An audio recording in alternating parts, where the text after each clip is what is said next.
You'll do fine. Yep. I have faith. I'm getting to be a professional at these things now, finally.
It's a little bit after 6 o'clock, and it's time for our scheduled city council meeting here on Tuesday, June the 13th.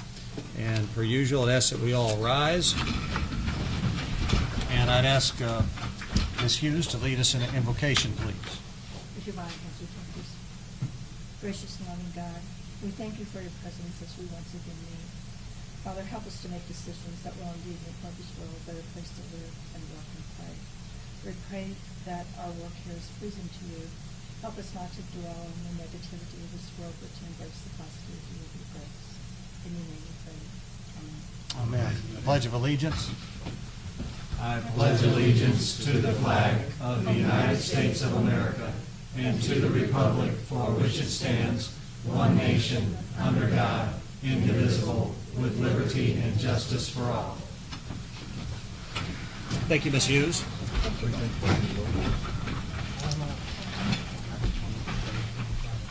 Deputy Clerk Ripley, would you please call the roll? Alderman Hughes. Here. Alderman Perry-Witzman. Here. Alderman Brown is excused. Alderman Voss. Here. Alderman McComb is absent. Alderman Urbis. Here. Alderman Bratton. Here. Alderman Bastian. Here. Alderman Campos. Here. And Alderman Pitt. Here. All right, I have a couple of programming notes in terms of the agenda before we get underway. One, we have reassigned committee chairmanships, and so you can take note of that this evening with one amendment, and that's community relations is going to be John Urbis, and public improvement is going to be Mike Bastian. And so that is a reassignment there on those committee chairmanships here at the top of the meeting. Also, once we get through the council minutes and the accounts payable, before we get into the regular committee and commission reports, I'd like to bump the mayor's report up to the top of the agenda tonight in order to accommodate our guests from the media, if that is pleasing to the council. All right? No problem. All right, then we'll get to the consideration of council minutes, minutes from the May 23rd meeting, which are included in your packet, and I'd entertain any questions regarding those at this time. There was only one that I found there that, when Janice asked about the spring, she was asking about Tina Drive, not Shoemaker. Oh, about the mosquito fogging? And it should be Tina that they. Yeah.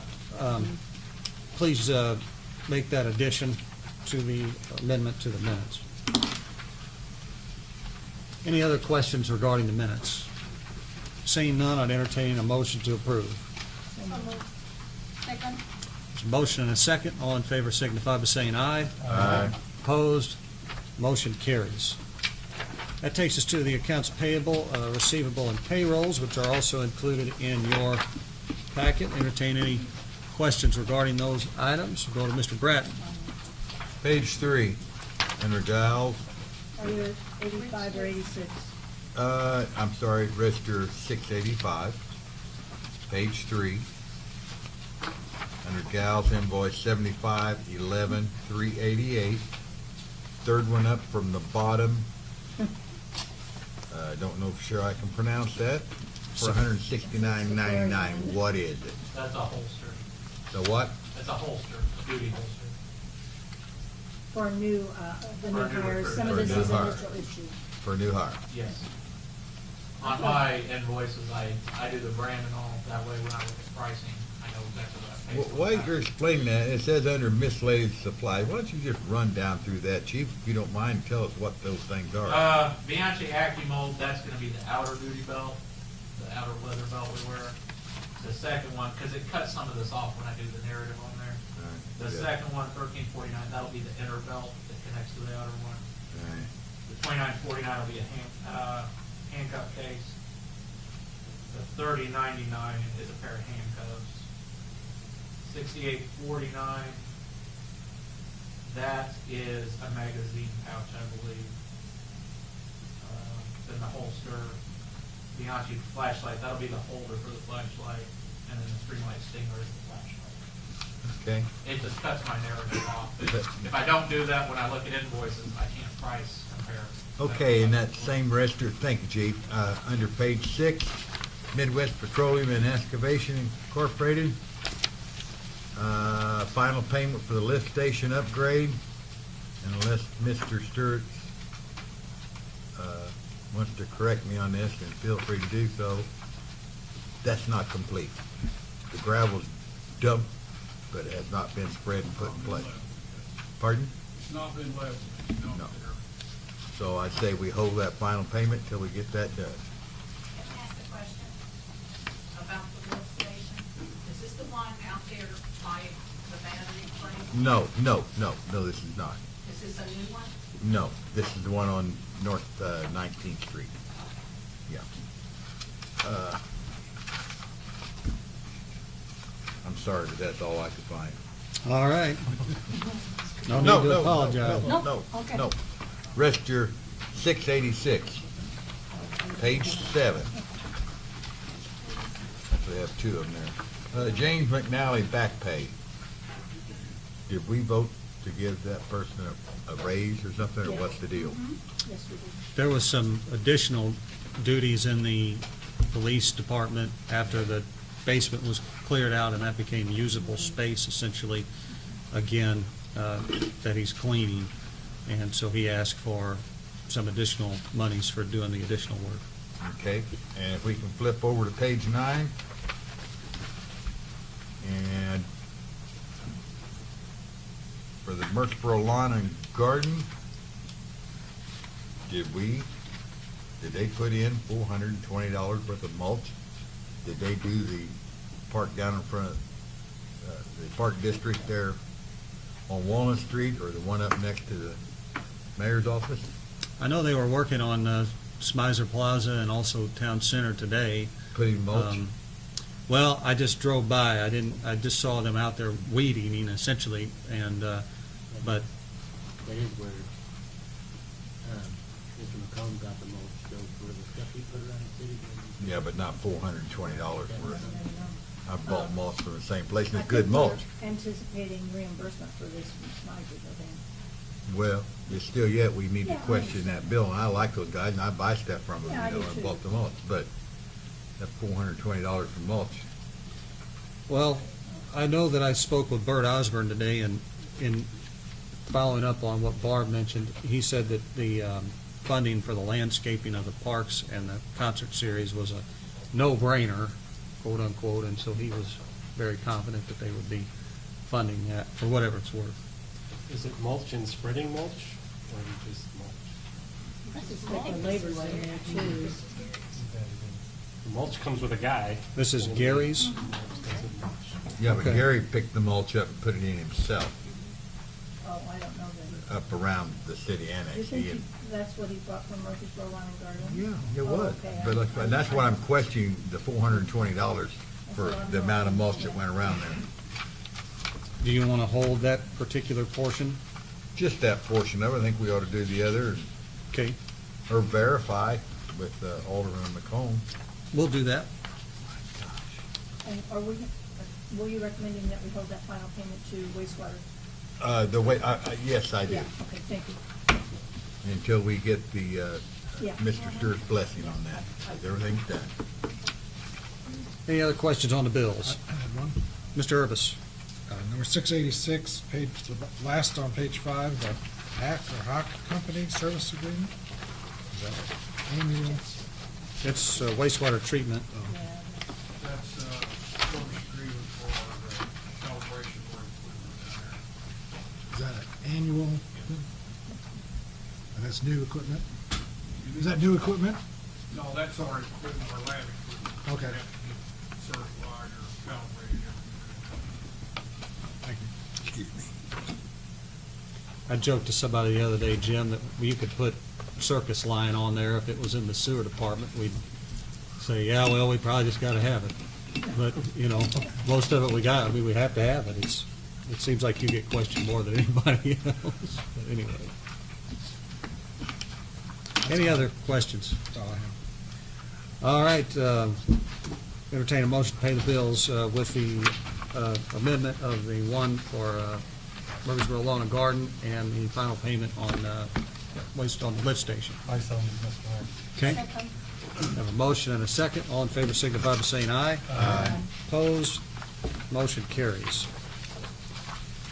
All right, as I mentioned a moment ago, I amend the agenda and bump up to the top of the agenda this resolution concerning, actually, I had the appointment of Madeline, Madeline, never can remember exactly how to pronounce her last name, Steinley, to the Sally Logan Public Library Board, and that was a recommendation of Loretta Broomfield, the director there. She is also serving on the Historic Preservation Commission. You need a motion? I do. So moved. Second. I have a motion and a second. All in favor of the appointment signify by saying aye. Aye. Opposed? Motion carries. That takes us to this resolution in support of an intergovernmental agreement between Jackson County, Monroe County, Perry County, and Randolph County. About 3 months ago, Mark Keena, who is a member of the Randolph County Board, reached out to me and said that he was wanting to put together a group of people to reconsider and try to reignite the push for 4 lanes, 127 up to Route 64. And so we've had, I think, 3 meetings, myself, people from each one of these 4 counties, elected officials. IDOT attended the last meeting and talked about the history of this project. It's been on the books for about 20 years. All of the right-of-way is purchased up to the Virgins portion, and with the talk of a $1 trillion federal infrastructure plan, thought the time was right to get our ducks in a row again. And so this is simply a resolution that would express the city of Murphysboro's support for that expansion, and I would entertain anybody's questions regarding it. It was vetted by our city attorney.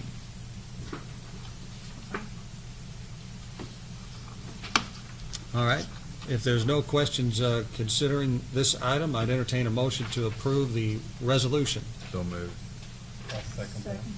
All right. We have a motion and a second. All in favor signify by saying aye. Aye. Opposed? Motion carries. Thank you so much for that. And it's been passed by all the 4 county boards as well. So, very good. That'll take us back to our regular committee and commission reports. And up first, we have Budget and Finance, chaired by Mr. W.J. Pittman. W.J.? Right, in Budget and Finance, we've got old business, discussion of the senior citizen game. So I'll turn that over to you, Mayor, to Okay. know where we're at on that so far. Sure. Earlier today, we had a meeting with Mr. Ted Gutierrez. He is the new director of Jackson County Mass Transit, and he's with us this evening. I'll give him an opportunity to speak to the issue at hand here in just a moment. Of course, the background on this is the Senior Citizen Center and the van that they operate and the expense that is being incurred there. We had a productive meeting this morning, and I think that there is an opportunity to partner with Mass Transit. And so, Mr. Gutierrez, would you introduce yourself to the council and speak a little bit to your role and how it may dovetail with the Senior Citizen Center? Sure. My name is Ted Gutierrez. I am the Managing Director for Jackson County Mass Transit District. It's been a year since I've been in that position, and I apologize for not coming out here sooner and introducing myself. I did come a couple meetings ago, but I officially met with Mayor Stevens this morning, kind of give him an update of the state of the JC&TD union, so to speak. I provided him with a summation of the numbers of statistics which we've done over the last year versus prior year, and if he shares that with you guys, which I'm hoping he will. And I will, and forgive me, it's sitting on my desk. That's fine. You'll see that we've had a significant improvement over the last year in reliability, visibility, consistency, and we really had an issue with public perception of how bad Jackson County Mass Transit District was. And they were all warranted. There was a lot of problems over the last several years. I put it kindly, there was just mismanagement of the whole organization. Since I've been there, we've been able to do a lot of improvements. We have a whole new administration there as well. We're a year into this thing, and I'd be more than happy to come and speak a little bit more as to what Jackson County Mass Transit can help with here and some of the different programs going on in Murphysboro. We bring a lot of riders over to Murphysboro on a daily basis through our township program that we have at no charge, and we take them back to Carbondale at no charge. So we're already present in the community.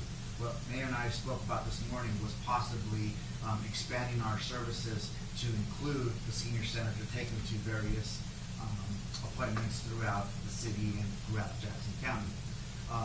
More and more, it's expensive to maintain, provide vehicles for any type of service. And what I'm finding is most of these services, these organizations, they want to get out of the transportation business. And I say that's a good thing.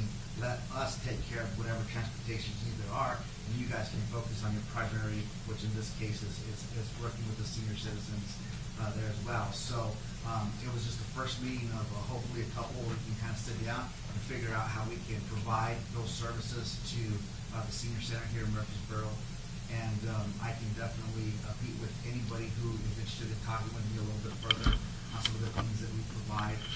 I just ask that, if you do, just give me a day or so, or actually even better, stop in any time in Carbondale or stop by and say hello, give me a call, send me an email, whatever you want to do. I'd be more than happy to disclose whatever information you'd like. One of the things that I've always pronounced as state one is we need to be transparent on anything that we do, since we are primarily grant funded, and whatever we can do here to help not only the residents of Murphysboro, but obviously Jackson County, we'll definitely do that. And over the last year and a half, it's just been a situation of rebuilding our brand, rebuilding our trust in the community, because for quite a while there has been a mistrust of Jackson County, which was warranted. But we're starting to turn the tables on that, and we have a long way to go, but we're definitely on the right road. Pardon the time. We're definitely on the right path. So, and I think that this is a good opportunity to possibly do a little bit more here in Murphysboro and help out where we can. So, Very good. all right. And one of the things that I thought was encouraging about what we had discussed was the fact that if they could dedicate a Jackson County Mass Transit vehicle to the senior center a couple days a week, the seniors wouldn't pay anything to get on the vehicle. They would get on, they would keep track of the ridership, and essentially the senior center would be invoiced for that amount, each month. And I think I saw, and I'm not sure how you would work your rates necessarily in a special circumstance, but seniors were only paying $1 on the back of the brochure for a ride, which is the same thing that the senior center was charging currently each way. So it wouldn't be a significant increase in price at all. Which that is something that Joe was worried about when he was in Right. here, is he thought it was double the cost. He was Yeah. under the impression that it was $2 a run instead. But it's $1 each way. Right, but So, the- I don't know if they charge $1. that's the same thing the senior van is right now. Is it? currently, I right? thought they only did $1 That's what he round said when he trip. was here. Okay. Mr. Bratton? Okay, I think that's great. My question is, you bring people from Carbondale over to Murphysboro for free. And are you saying you're willing to do the same thing for the We seniors? have an agreement with Carbondale Township that we bring people at no charge from Carbondale Township to 5 locations here in Murphysboro. Department of Health and Human Services, the courthouse, probation officer, Murphysboro Food Pantry, and the economic development, Free Egyptian Economic Development Yeah. Systems there. And we pick the people up from those specific spots and take them back to Carbondale as well. Now, if anybody from Murphysboro wanted to go to Carbondale, they can go to one of those 5 stops. And part of the agreement is we're going to shuttle people back and forth. But you don't have to be from either one. We could take them to Carbondale, but they have to be dropped off at the township center at no charge, and they can go about their business. And we would bring them back to Murphysboro and no charge. It's just an agreement that we have with the township as well, so. And obviously they gave us we have a contract with them, and they were able to allocate some money for us to offset the cost of doing that. Because obviously it's expensive, as you guys are probably aware of, maintaining vehicles, all insurance, all that stuff. It's pretty astounding. I was shocked how much it costs to maintain a fleet of vehicles, and even one van, a bus is pretty crazy. But yeah, so that's what we do as part of our township program through Carbondale Township. So Okay. we have lots of folks from Murphysboro go in there. We take them to township, and then they go about their business. We walk over to, I think there's a stable lot that's pretty close to township. They'll go maybe to a couple of restaurants or whatnot. They'll come back, and we'll just bring them back. That's just part of the service that we have in agreement with the township. So it's a pretty fantastic service. One of the things, though, that you talked about, it used to be $2 for seniors prior to us coming, to me coming in. We did drop that down to $1 each way. So it used to be $3 one way for general public, 16 through 59, and then $2 for seniors. And we dropped it down to $1. So we were able to cut it in half. The reason being is, make no mistake, we don't make our money off of people paying fares to ride our vehicles. We make our money from funding. The more rides that we can give to people, the more that we're allowed to apply in funding. So my goal is not to, charge as much as we can to make money off of the fares. My goal is to get people in the seats, and my goal is to serve the community which we're tasked to serve, which wasn't being done effectively prior to me coming in. So that was one of the commitments that I have, is to simply just do what we're supposed to do. People just want to ride, and that's what we're there for. So. Ms. Hughes? Yes. When they're invoiced once a month, it would go to senior center, I'm assuming, or to that organization. I don't know that for sure, but is that based on the number of people that rode that month, or is it based on this is what we will charge you for a month? No. We typically base it on the number of people that Okay. participate, because it's not fair. Yeah, because there may be months that you Yeah, of have course. 10, and there may be months that you have 1. Right. So it would just, we just need to sit down and actually go over the specifics of Okay. of an agreement, or a contract, whatever you But want to call it. generally, it is So, based on the amount of seats that are filled during that month. correct. by For- that organization. Yes, ma'am. For example, the food pantry. We bring people over to the Murphysboro Food Pantry. In the past, we would take them back to the township. But of course, a lot of those folks have some bags, right? So we went into an agreement with the Murphysboro Food Pantry. They had a little bit of extra funding. So what they do now is that they give out a pass, and we take those people straight to their homes. We invoice the Murphysboro Food Pantry. And there's like maybe 12 or 14 people a month that actually do that, so we invoice them $14 a month, right? So, once again, it's not to make money, it's just to do what we're supposed to be doing. And, it's just the right thing to do. If So, I could interject, or no, Gloria, go ahead. Just a quick question. The agreement that you have though with the township coming and bringing back and forth from Murphysboro and Carbondale, do you have a specific days and there is a schedule or? yes, it's Monday through Friday. Mhm. We bring people over here, we pick people up at the township at 8:30, 9, 10, 12, 1, and 2. Okay. And of course, then we drop them off throughout the city, or the hospital. I forgot the hospital is one place we take them to at no charge. And we pick them up and we take them back. So it's essentially all day long. Okay. So, and most people who ride that township route, they already know about it and they just show up. But people who would need a ride, they could obviously call us and we can figure something out to be able to pick them up. But I think it's good to just remind that the Senior Citizen Board does operate and, govern the senior center. And so I think that the best next step would be to get together with Joe Balsano, schedule another meeting, because ultimately the agreement's going to have to be between Mass Transit and the senior center, but the city has a large say in that because we're the ones that have been footing the bill for the van and for a multitude of other things over the years.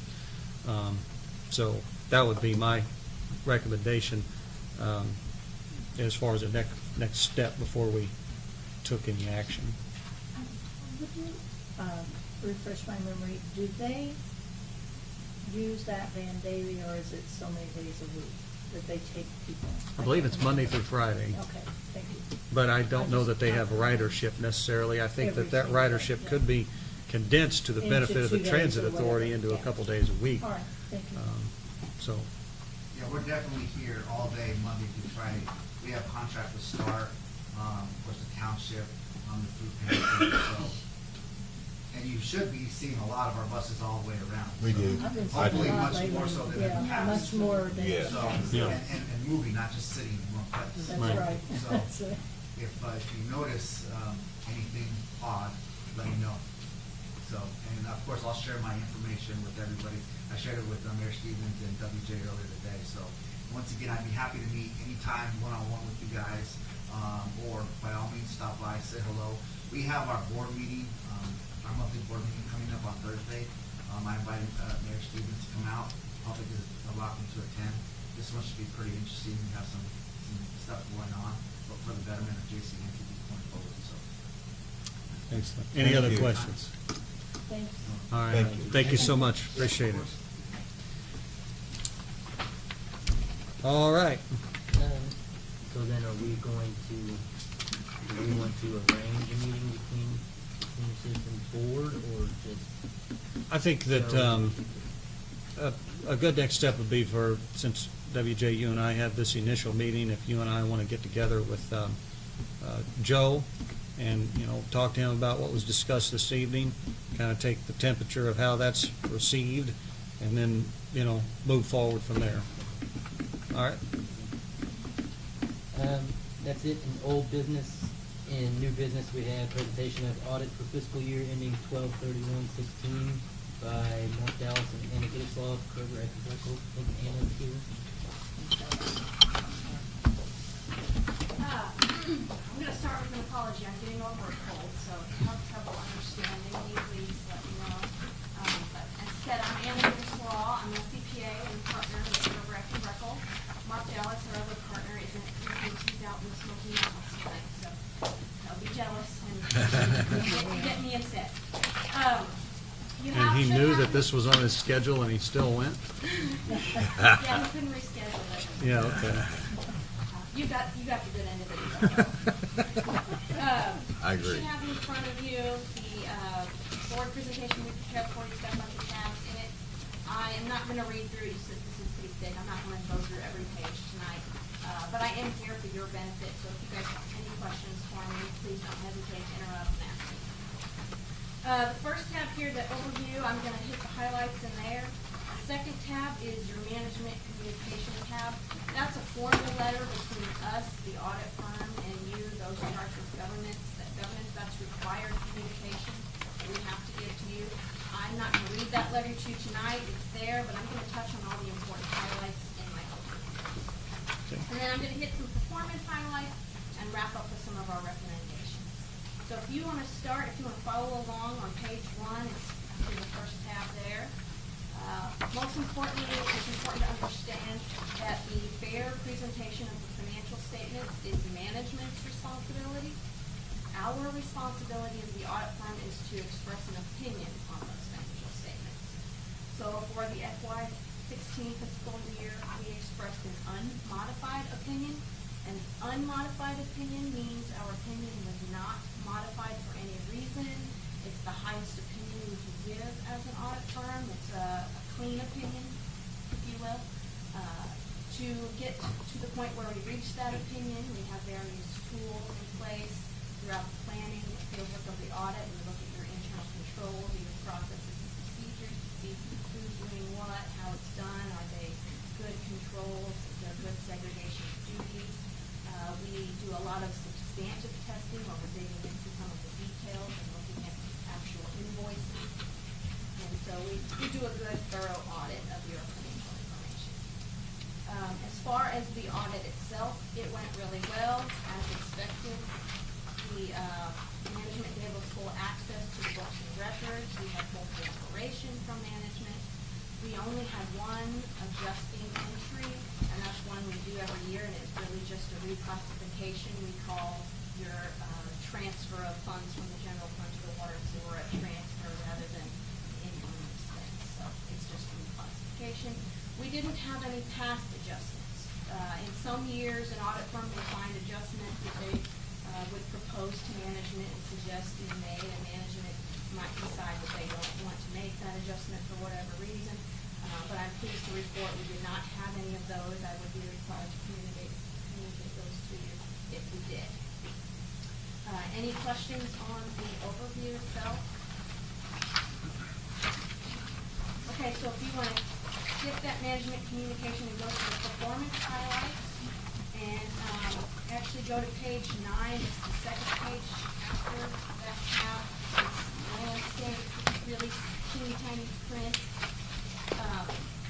This is your statement of activities, or in layman's term, an income statement, if this is just in your governmental format. It's kind of a confusing statement for people who aren't used to seeing it. It's not laid out like a typical income statement. But the idea is to break down your revenues and expenses by function, so public safety, things like that, rather than by type, like you might see in salaries, expenses. So your first column there, if you're looking at it from the left there, those are your cash disbursements or your expenses by function or program. And then the next few columns there are program revenues. Those are things like grant funding, your water and sewer fees for services, and you go all the way across, you'll end up with the net profit or loss from those activities before your outside tax funding. And that comes in down at the bottom, and this statement is just, it's crazy way out, but it's a governmental thing. And so they show all your tax funding here, and you can see you had about $4.5 million in tax funding.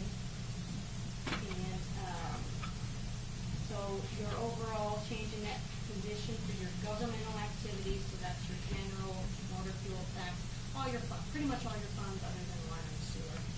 Your change in net position there was $485,000, so that's an increase to your bottom line. And then the business type activities there, that's your water and sewer fund. There was an increase there of $1 million. So an overall total change in net position for your business and governmental activities, $1.4 million. There's a small prior period adjustment. If you remember earlier, I mentioned sometimes we'll propose an adjustment and management will pass on it. That was something we uncovered last year, and some more investigation into it this year. We determined that there was an adjustment to be made, and management made that adjustment. So that's a small change there. So overall, your change in net position, or income, if you will, was about $1.4 million from 15 to 16. Any questions on that?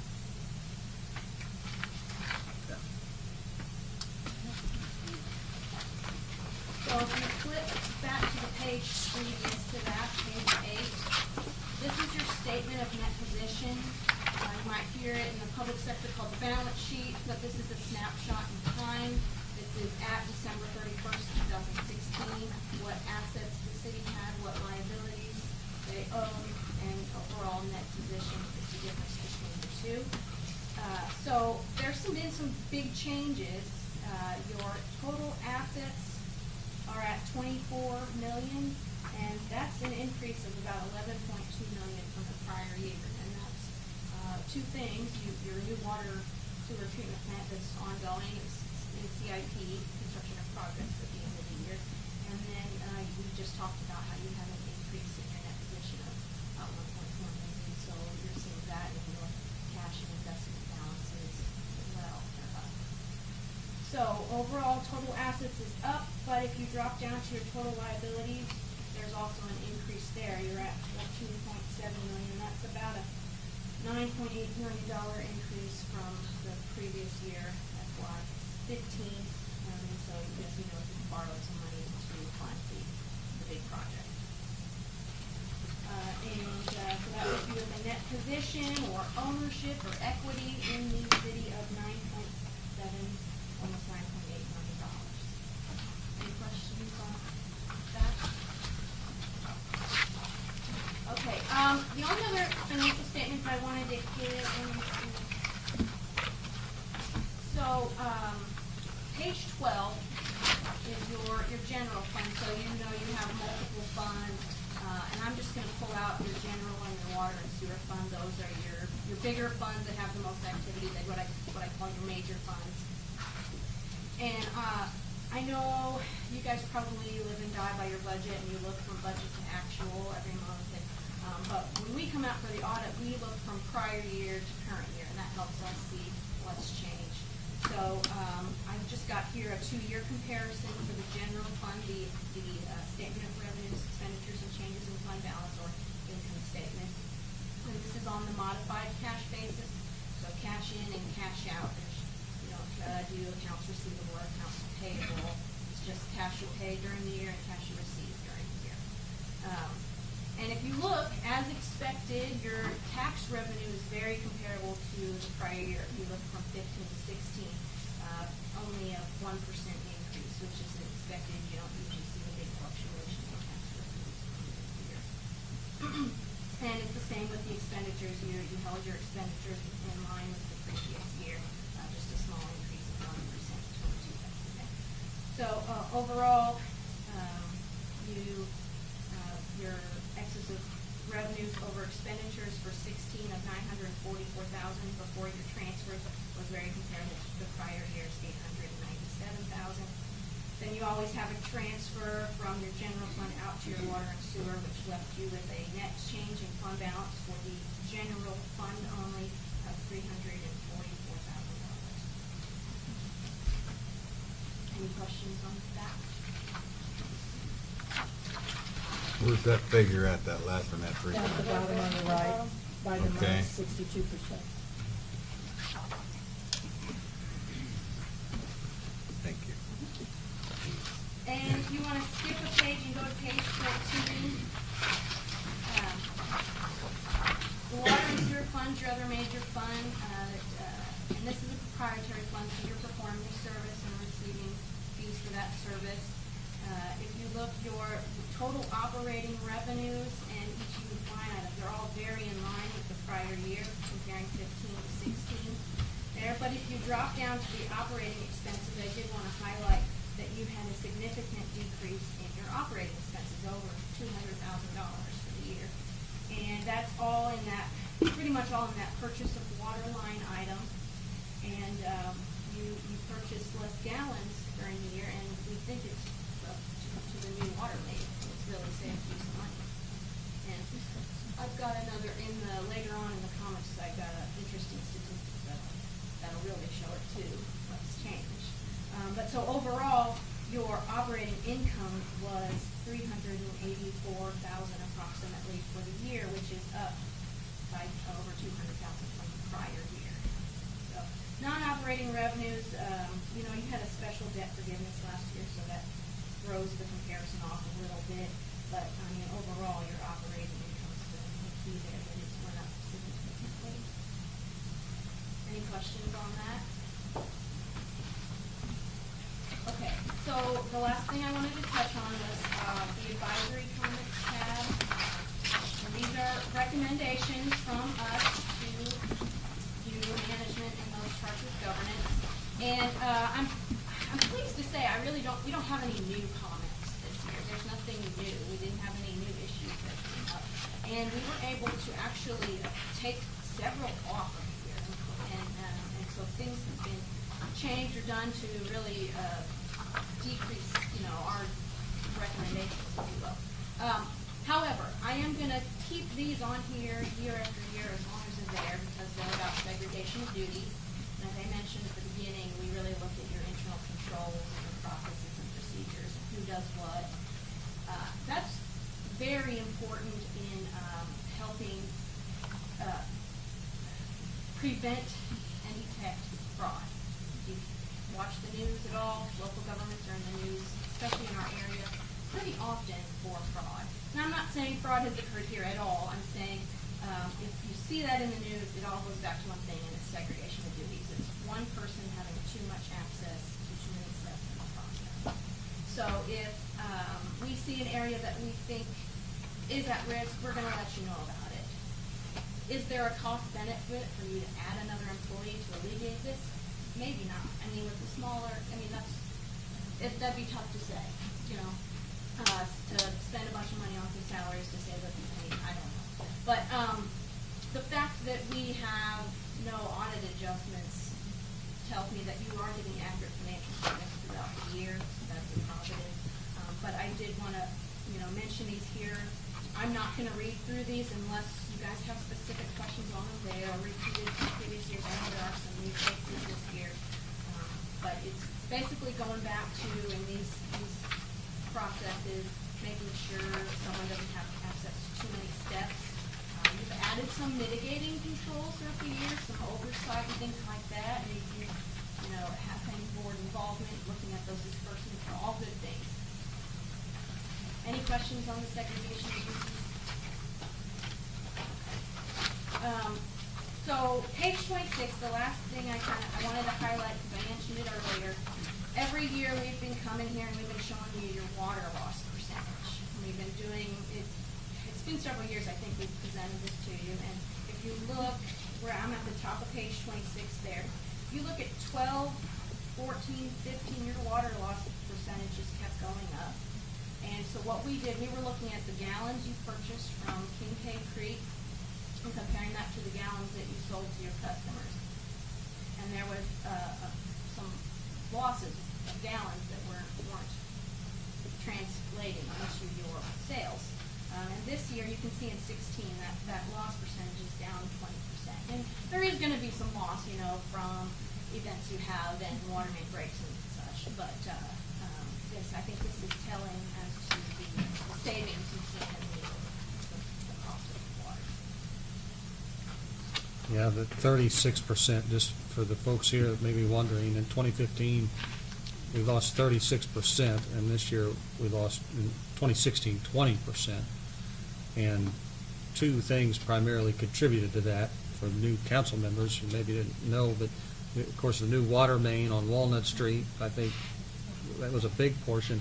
We also found at the intersection of 14th Street and I forget what street that is, by Pizza Hut, Poplar Street, there was a water main there that was busted and pouring directly into a stormwater drain under the street.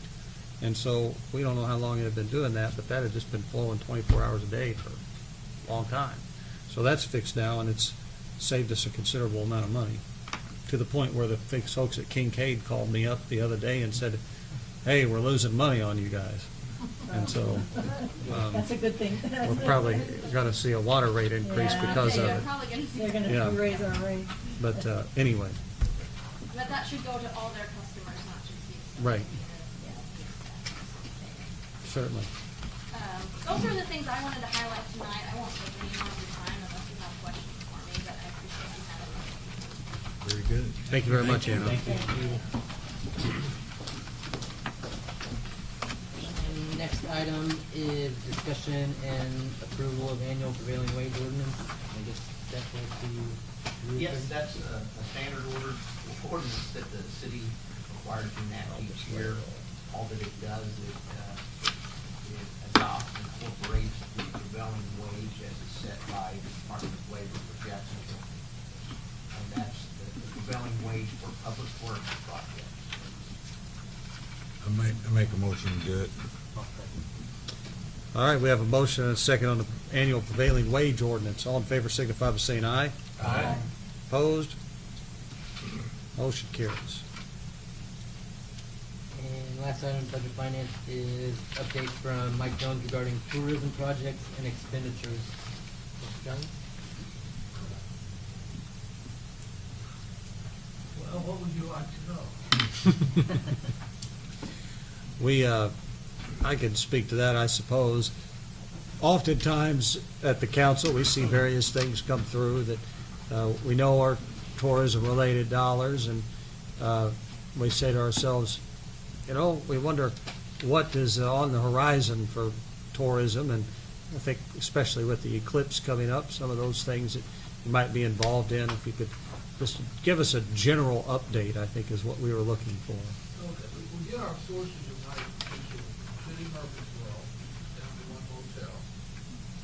And that averages about $600 a night, between $500 and $600. For the first of this year, we've taken about $3,000 from Murphysboro motel tax.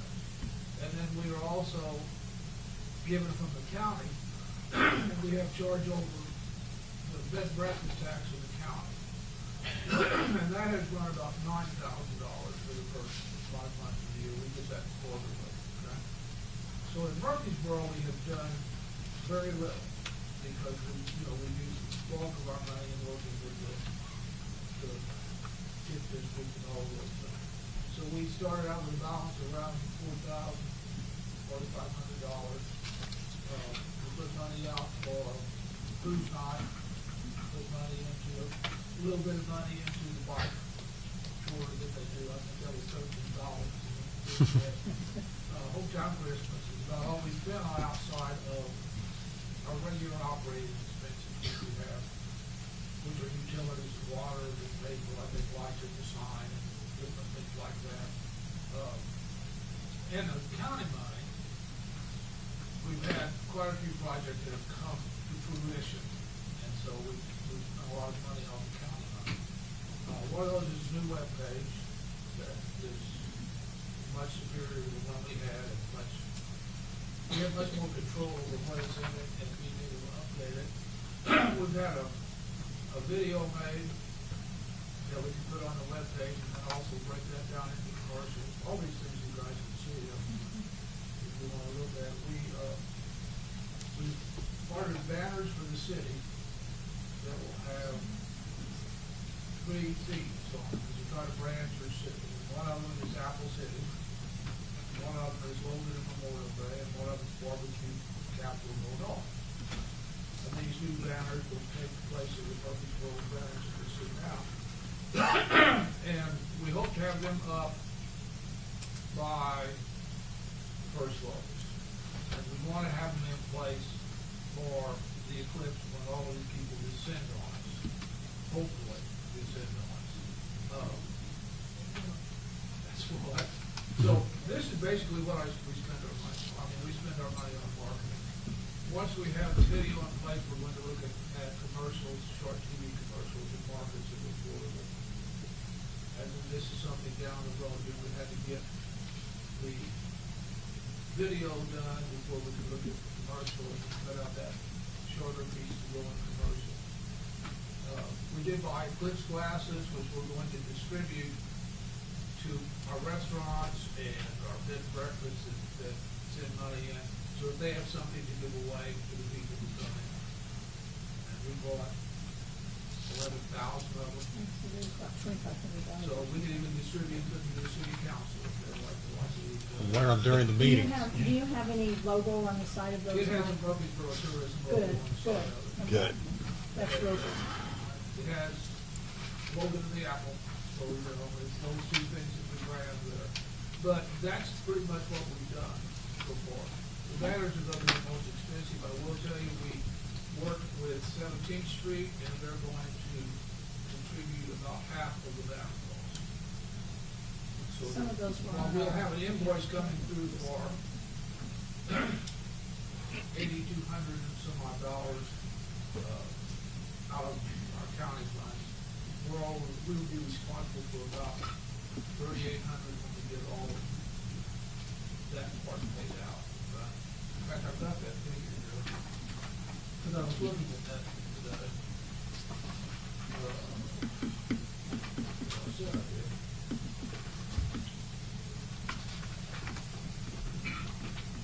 Yeah, we'll have $3,400.06 coming out of our funds, out of that larger airport. The other will come back to the form of the grant. So that's about what we do. Any questions? Is that the ones you got from through Silkworm? What? Did you get those through Silkworm? Yeah, okay. Yeah, we got to see the graphics on those. Those are very, Yeah. very attractive. Yeah, Those They really they are. sharp. The graphics are And real they're nice. made of a better material, these are vinyl, Yeah. not cloth. Oh, that's And it's supposed to be more protected from the sun, have more protection from the sun, resilience to the sun. So I think they're gonna really look nice downtown. good. Any other questions for Mr. Jones? I just want to thank you for coming and giving us an update, and the new banners are going to look great. And appreciate all the other work you do. Thank you. Thank you. And, I was going to ask, Mr. Jones, do you know what you mentioned the new website. What is that website address? Yes, it is. That's one thing I can't tell you. I Okay. I Okay. know you're trying to memorize it. Okay, all right. I can email that to Sandra. That's okay. I could just, Darren. I wanted to add something to what Mr. Jones said. Yeah. In addition to the banners, it's all new brackets for the banners. That's true, yes. right. I have to mention that they're very, very nice looking banner, or bracket, not beat up and jet like that's Yeah. all we have. So these are fiberglass poles with aluminum bodies. Oh, that's You don't have to nice. worry about them rusting. Yeah, they really went all out, and they're going to look great. So, Mr. I believe that web address is southernillinoistourism.org. Okay. Internet nerd takes care of that. Term of endearment there, I guess. There's only some things only Mike Jones could get away with.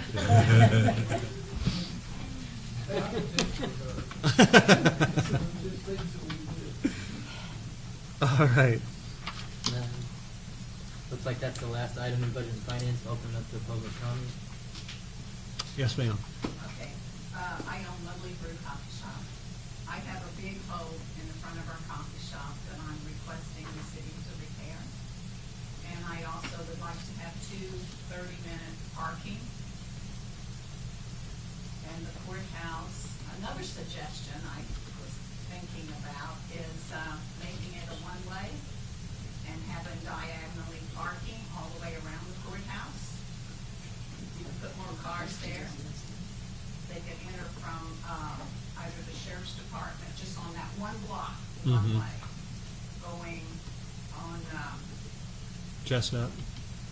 well, yeah, but like if you're coming from the sheriff's department, they would have to turn left on Chestnut because that's a one-way, and then they would have to turn right on 12th Street Mm-hmm. or 11th Street. 11. Yeah, and all around that block have diagonally parking, and you'd be able to put more individuals in there. Yeah, we could certainly make sure that the street issue there, the pothole, whatever it is, we can get that looked at. The 2 30-minute parking signs we'll have to put on our next agenda for official consideration. It's interesting you bring up the one-way around the courthouse because that, when I was on the county board, has been discussed. This city council has discussed it, and Numerous times, yeah. it's never officially really happened, and I'm not exactly sure why. I mean, there's various issues. The sheriff's department doesn't want to have to make that extra turn because, response time and different things, but certainly something that could be revisited. All right, we'll make sure that parking issue is on our next agenda. Also, I have another question. Okay? Well, our next meeting will be the 4th Tuesday at 6 o'clock. The 4th Tuesday. Yes. It's the second and fourth Tuesday at 6. The second one is North 7th Street. I'm requesting that a speed bump be put out there due to the fact of speeders. We both live out on 7th. She lives on the other side of Boss Lane, and I live on the north side. And FedEx, Samron, all of these big trucks blare up and down this road. This used to be a country setting, and I can understand that, we're moving with the times, But at the same time, I have a 61-year-old Down syndrome deaf sister who has lived in the same place for 50-some odd years. She goes out to the mailbox every day to get our mail. You cannot tell her no, because she's like a 2-year-old. Trucks will come flying up and down that road. We did request for a deaf child sign, which the mayor got us. Doesn't matter. There used to be a 8 to 10 ton weight limit on that road, and that sign mysteriously disappeared. It was up by Bob Ellis. Now, we have big semi trucks that come from Industrial Park, and they go straight on up and turn on Somerset. And I know you guys are wanting to enlarge this road, but I don't want to lose trees that I have planted in my yard since my children were born. We asked for patrol to come out. One car showed up, one afternoon for about 2 hours. Parked right out where everyone could see the cruiser. And of course, everybody slowed down. They know the speed limit there. It's not that they don't know it, that they ignore it. I got into it I've been into it with START. I caught the START bus full of clients, going to the group home, doing over 60 miles an hour down the road. And 5 minutes later, she turns around and does about 50 miles, because she saw me standing out there, so she slowed down. I called them. She said, well, did you get the bus number? I said, I couldn't see it fast enough to get the bus number. But then when she came back, I did get the bus number. It's not stopped, it's gotten worse. Has there ever been a traffic study done on that road? Ever? I don't know if there's been a traffic study done on that road in terms of traffic count and things of that nature. I don't think people realize how many cars and trucks go up and down that road 7 days a week. It doesn't stop on the weekend.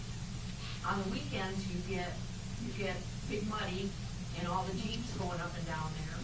And with the new golf cart ordinance, now we've got golf carts speeding up and down there. And it's not like they're going slow. No, they don't go slow, and I nearly got hit at my mailbox, which is, you and I had that conversation several months ago, that I was out by my mailbox and I felt the rear view, or the side mirror of his truck hit the side of my back. That's how close. He didn't even slow down. And I know that the industrial park in Carbondale, they do have speed bumps down through there. I'm just saying, I know the city's gonna do what they wanna do, because they don't care really about the families out there. They're wanting the businesses to promote the businesses. I gotta interrupt just a little bit Okay, there. Danny, go ahead. Just Go a little ahead. bit. And I do wanna back her up on, there's people that drive crazy on that. And I've caught myself speeding on there also. So, it's not. I'm just saying. But when you're saying that the city doesn't really care about the people out there, I take objection to that, because I do care about the people out there. Well, I know they're gonna go ahead and take our property.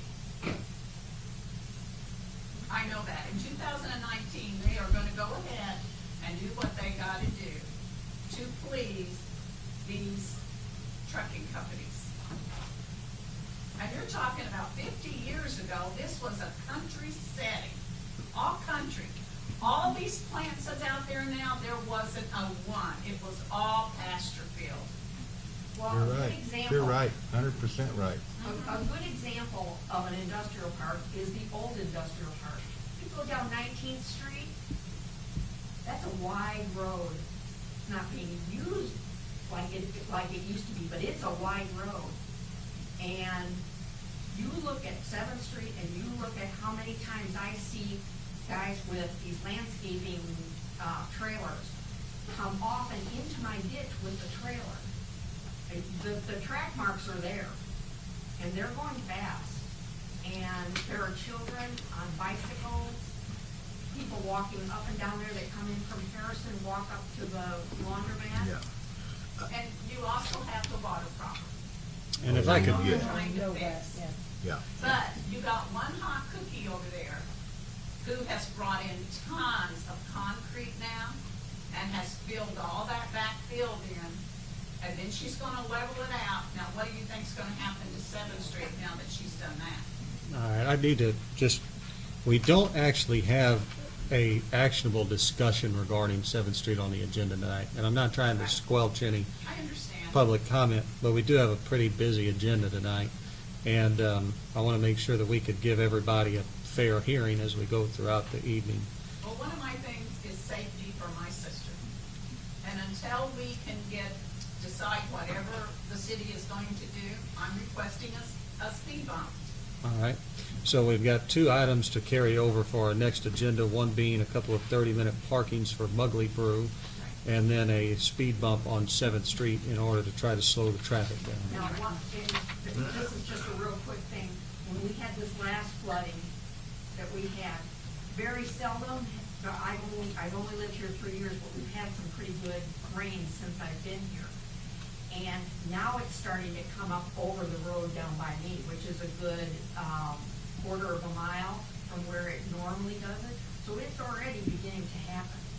Yeah, the water issues, believe me, are, I don't think, lost on me or anybody on the council, because I've had probably a dozen meetings with folks throughout town after this last rainfall, which was just really wreaked a lot of havoc on a lot of people. And so we've got a lot of infrastructure things that we're going to have to address. That's part of the reason why we're trying to do the 7th Street project, is to help address those water issues. And I know that presents other problems for you guys, but again, I don't mean to squelch the public comment necessarily, but if we could move on and work on these next items at our next meeting. Thank you very much. That'll be the 4th Tuesday, at 6 o'clock. All right, I just want to make sure that you know. All right. Any other That's fine with public me. comment under budget and finance? All right, seeing none, that'll take us to building and grounds, and that is chaired by Mr. Gary McComb, and in his absence, I will handle these items. We have under old business, discussion regarding the proposal submitted by Murphysboro Lawn and Garden. As I mentioned earlier, I spoke with Bert Osborne today, and it's his belief that they'll have a meeting again at the end of this month, and that they'll be funding all the landscaping and the concerts. So that's good news. If there's no other discussion on that, then we'll go to the additional insurance coverage for use of city property. This is this TULIP program that was featured in the Illinois Municipal League magazine.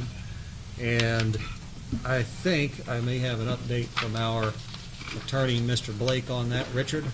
I will give you what update I have, and I'll let Sandra fill in further. And everybody has a copy of that article on the package. That is a program that provides basically a special event type insurance. Through that program, the city would also be named as an additional insured. For that type of insurance to be available, it needs to either be available through your insurance carrier, or, of course, this article came from the Illinois Municipal League. The Illinois Municipal League Risk Management Association offers it, which states in this article, which the city does not have any insurance through them.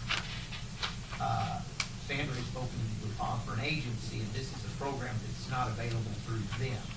So for it to be a program that would be available for anyone using city facilities, parks, etc., for an event, it's not an insurance we would see that would be available. Since it needs to be available for your insurance carrier to offer it, which I know that Sandra found out that special event insurance, of course, can be obtained from various insurance carriers, not just the city's insurance carrier.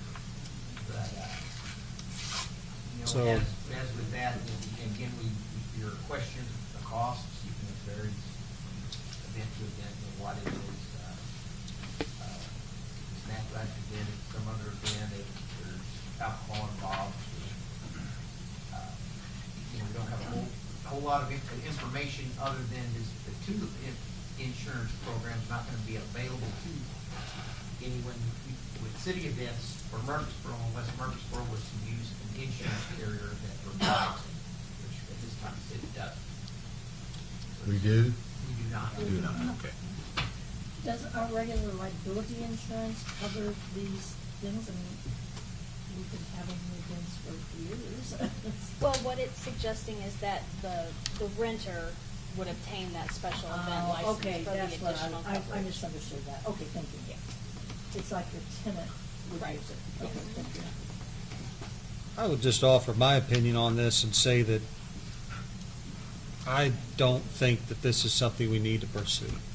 And that's just because, you know, we build parks with the hope that people will have a public space to gather and put on events and things of this nature. We do have a deposit that we take, I believe, for Smizer and for Town Center Park for the use of it, that if things are back in good repair after it's over with, we refund. But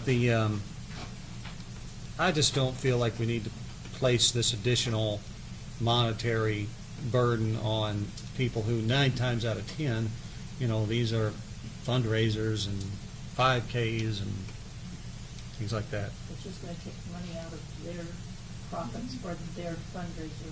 And I don't think that we're, Richard, of course, I don't know what your answer will be, but I don't see us as having a gigantic exposure.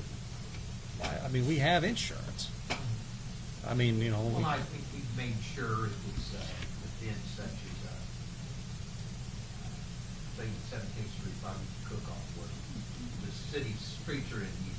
Yeah. You know, make sure that they carry the proper insurance to cover the city. Yeah. Events such as that. Same with like Apple Festival, they have their own. They have their own. Sure. They name us as additional insurance. But a 5-year-old's birthday party, I'm not gonna rain on their parade with some extra insurance in case a water balloon goes in the street or something. So anyway. All right, we'll move on from that question to discussion regarding ownership of Mount Carmel Cemetery located on Route 127 South. And I'll look again to our attorney, Mr. Blake, for any comment he may have on this item. I don't know how up-to-date you are on it. Well, I will tell you what we know, and for background, and Sandra the mayor can add to give you the background of how this comes up. A situation came up where someone who has a relative or relatives who are buried at that cemetery, which this cemetery is out of city limits. It's been mown and maintained for many years by Murphysboro Township. A tree has fallen on a certain grave site or grave sites, and Murphysboro Township does not want to pay the cost of the cleanup of that tree. This individual, and I believe Murphysboro Township had indicated to this individual they do not own the cemetery. The city of Murphysboro does. This individual did go to the assessor's office. The assessor's office, which we already were aware of this, the assessor's office shows the city of Murphysboro to own that cemetery. We had done some research previously when we were looking at the various properties that are in the city's name, which we were looking at properties to sell. So we were looking at why is this cemetery shown to be owned by the city of Murphysboro. In researching at that time of the assessor's records, we can't find any reference to any document showing the city of Murphysboro to actually own the cemetery, other than their notation on the property record card, city of Murphysboro with the city administration building's address. We've done some further research. Is that note dated? No. It would just be where it's typed in, city of Murphysboro and then the address. So, how many years they've shown the city of Murphysboro to own that cemetery, we don't know. I know Sandra has said that there's no records that the city has of ever showing maintenance or doing anything in relation to the cemetery. Mr. Pittman? And we talked to Scott, along or anything? Have we done a title search on it at all? Well, I guess that's where we're getting to. That's where I'm getting to. What we've looked at is there is a plat of cemeteries with survey plats, an index. We don't see any cemetery plats for the cemetery. In looking at an old plat map, a 1907 plat map, at the time, all of the area is owned by the, what are they? The Big Muddy Coal and Iron Company, which owned all the land in that area for years ago.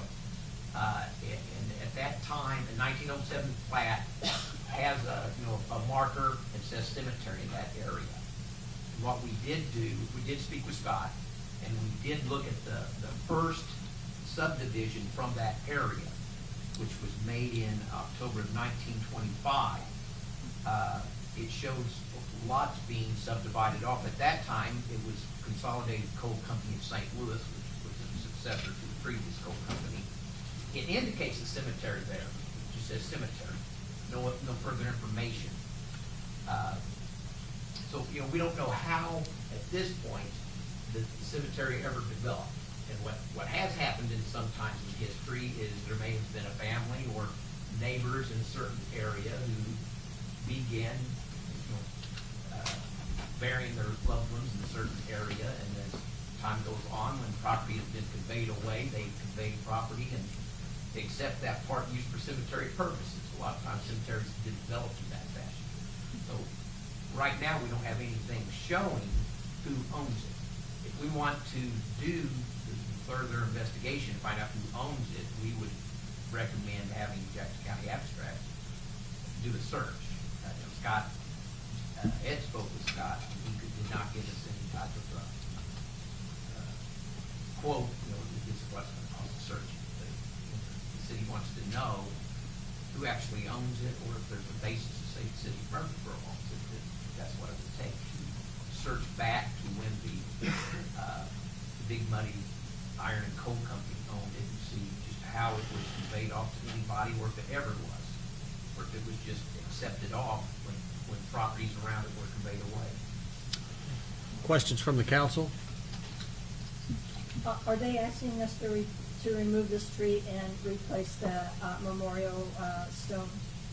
Is that what has brought this up, actually?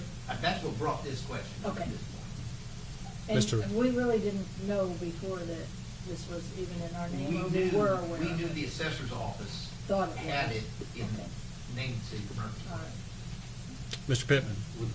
Would the burden be on us to prove that we don't own it?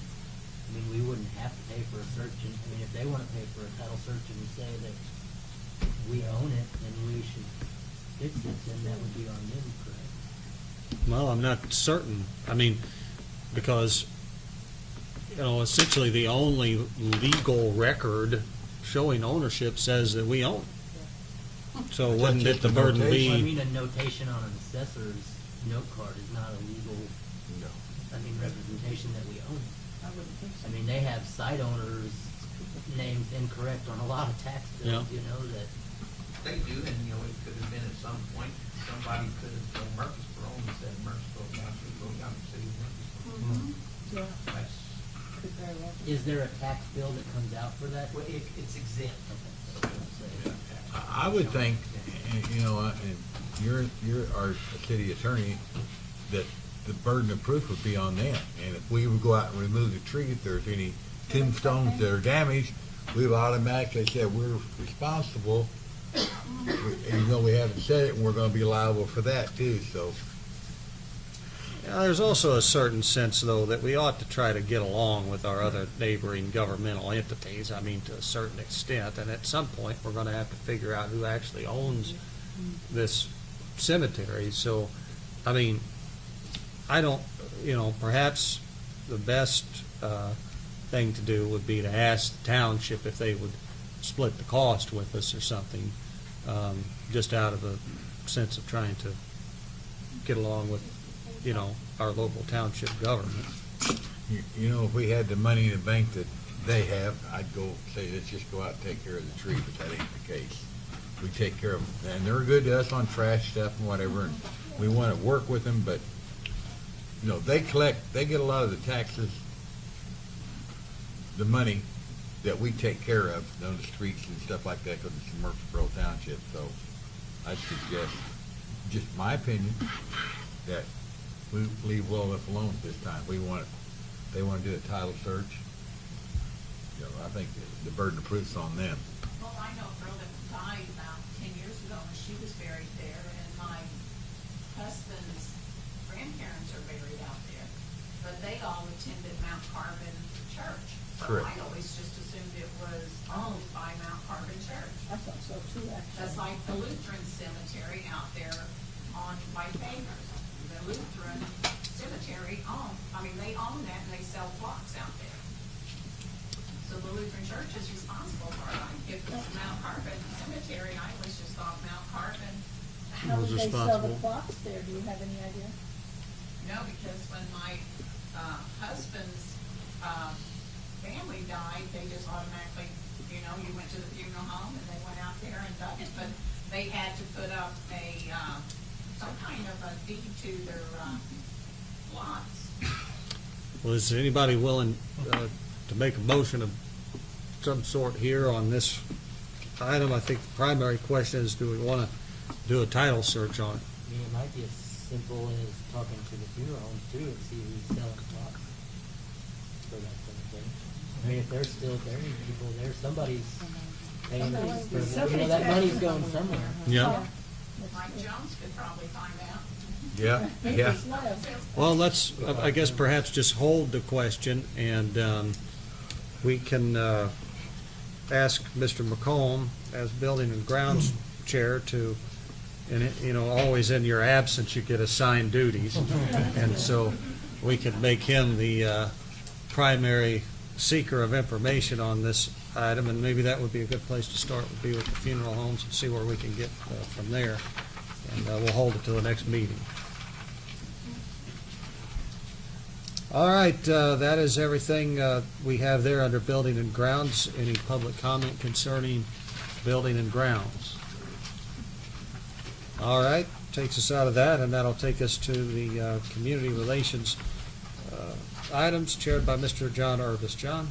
All right, we have no old business, and there is one item of new business, consideration of complaint from Beulah Harif. There's a letter in your packet.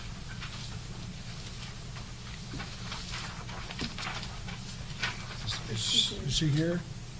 Beulah Harif? She is not. I'd like to know how old they are. Yeah, that was my first question. And whether it's gas or electric, because gas we don't do that. So, as I understand it, the water main break that was experienced by Kincaid, Reeds Creek Conservancy District, it was at that time that she says that she lost this water heater. Mr. Lee? Correct. Okay. We was no time, they're not our water mains, so we did not shut them off, we were not boiler or anything like that. So they fall in the case, I guess reported to them, or how they, Is this in the city, 830 Water Plant Road? in our water district, our water customers, but we don't own the mains. So It was a main break, not a city break. Correct. Okay. This is the one where the whole city was on the boil order that was at Kincaid Conservancy. And they Okay. took the plan and shut down.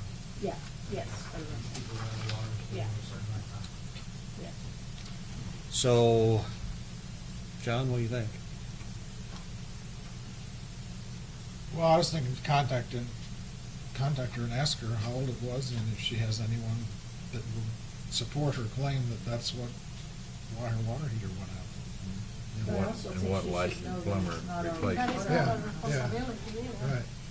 Because they can just go out, I mean, when they go Well, out, they they did. go When out. it goes, it goes. Yeah, that's what mine did. But do we want to consider just, drafting her a letter saying that you're It's not our problem. barking up the wrong tree? Yeah. Yeah, if it's not in the city, I think it's. Maybe you ought to dress it up a little bit. Terminology should be a little bit. Or not. Well, yeah, that was, if it's not in the city, then I don't think it's even on. Richard, do you have a thought process on that? No, I have the same question. We don't know how the water heater is, we don't have that much information. And the question, I don't know anything about the issue, or could that cause the water heater to go out? If it was the drain, the elements, it could burn out, that would, it's we a replace it. But like I said before, we didn't cause the issue, because they shut the valve off, they made it, the city of Murphysboro had nothing to do with it. Or we Well, could, I we just think could, she we needs to be could make, informed of we that. could send a thing back that we're denying the claim because we did not cause the problem. I don't know that we should even use that negative terminology of denying the claim. I think she should just be, have an informative letter that says, this is not a city break, this was Kincaid water, these were not our lines that were the problem. And we did not, you're right, we did not issue any kind of notification, but Kincaid did. This, it's kind of out of our realm. Yeah, I found out about it after they said you couldn't have to boil it anymore. Great. That's what's wrong with me. Did your water heater go out? No, I drank I'm all that sorry. water, I It's should have been just- boiling it. All right, so do we have a motion here? I would make a motion that she be sent a letter informing her that this was not a Murphysboro water line that broke, but a Kincaid line. She should contact them. Not a And city then we'll line, go from right. there. All right, all in favor, signify by saying aye. Aye. Opposed? Thank you. Any public comment on community Oh, relations? I'm sorry, could I have something, I have a question under community relations. I had a phone call recently from, I think her last name is Johnson, from the lady that, where Polka Dots and Paisleys used to be, and she's opened up a resale shop. She was asking me about, the trash containers that go up and down Walnut Street. Who provides those? City. The city provides Well, those? we changed the trash out in them. I Pardon? don't know who initially provided them. Yeah, I don't know. I think it was Anyway, Main Street. Was it Main I Street? think it was See, Main Street. It was before I was on council, but she was wondering if there was any chance that one or two could go down by KFC and Walgreens in that area, because she said all of them pick up trash continually down there. Now, whether it would help or not, I don't know, but the bottom line here is they do stop before they get there. And I didn't know if it was something that Main Street had done originally, or if we did them. I have no idea. That there is a lot of foot traffic in that area, Yes, it is. and I thought it was a legitimate concern. I just don't know where to go with it. I told her I would bring it up at council and then get back with her. Sure. Jance, did you have something? I was in agreement because there's not even a trash can or anything at the end of the driveway at that KFC and Taco Bell and it's Walgreens. and Yeah, there is Walgreens, the- there's nothing, just- and yeah. then there's a smoke shop across, Uh-huh. and that's a big trash area, But really. it is And a our, hazard. kind of our Yeah. front door. Mm-hmm. Yeah, it is our front door, and that's our ward. Yeah. Well, Take care of that. Oh, well, I am trying to. John, this is, falls under your committee here. Do we want to get some pricing on some trash cans or something and see what we might be able to provide? Sorry, John. Sure. Or Barb, if you want to, you're raising Well, the, I guess I could, I just didn't know if there was something we had in stock, do we replace those ever? How do they even get replaced? And- well, I mean, they're fairly expensive. Oh, I'm sure they Weren't they are. purchased when they did the flower pots? Yeah. Mhm. I wondered if they Same were time, purchased yeah. when they did the flower pots. In fact, I even talked to Jamie about it because I thought maybe she knew where they came from. And she painted everything recently and has been doing such a beautiful job of that. Yeah, they look great. And she said, no, but I've been wondering because there needs to have one replaced on, so I don't know. I think we just need to get some costs of what it might cost. Well, Barb, do you want to track those down? Well, or- not necessarily, but I would. Trying to take something off your plate, John. Yeah, I was That's trying all to give right it with to John. John. Yeah, no, Yeah. that's fine. And, Does Friends of well, Murphysboro, do they still? Pardon? The Friends of Murphysboro, are they still? I don't know. Have I'll call money? Patty and see if she might know. Okay. Okay, I just don't have any idea how to track down, I'll figure it out. We know you will. Give me a call, give me a call I'll if you call need. Sandra. Yeah. If it's Murphysboro Main Street, you might talk to Scott, because they've still been meeting regularly. Oh, have they? Yeah, that organization is is looking that, to maybe get I think revamped. it's been cut down to just a couple people, you know. Yeah, but they're still meeting? Scott and Betsy Boss, I know were within the Are you last 2 talking about months. Scott Maloney? No, Scott Evans. Oh, Evans, And yes. Oh, our Betsy Scott. Boss were, yeah. Okay, I'll call him first. And, all right, thank you. All right, anything further under community relations? Thank you, bye. Thank you, Laura. That's a good idea. John, you all good? Yep. Okay. All right, that'll take us over to public improvement and Mr. Mike Bastian. Mike? Okay, old business discussion regarding improvements on the city right-of-way. I'm going to have to refer to the mayor or to Sandra because I have no idea. I believe Richard Blake may have some additional information for us, as he's our 11th alderman. I know, Eric can jump in on this. How many different people we got to point at before somebody talks? I know the question has risen in people replacing some things such as steps or different improvements that've been there in areas where there is the city right of way, not actually the street. We do have city ordinances about anybody encroaching into the right of way or the public way. In looking at, I know Eric has seen some instances where people have steps that are existing steps, want to go in and replace the steps or things such as that. We look at what Carbondale does. Carbondale allows it, that they require that somebody apply for a permit to the city for that they have to go through the application process of exactly what they're doing. That has to be approved, which is, I guess, similar to what we recently did about the issue of somebody going to do any type of landscaping or application made to the street superintendent, and then it comes to the city council term. I did speak briefly with Harold about the ADA issues, but speaking with Harold, we don't really have something uniform. It would really depend project to project if it's something that's going to cause an issue or not.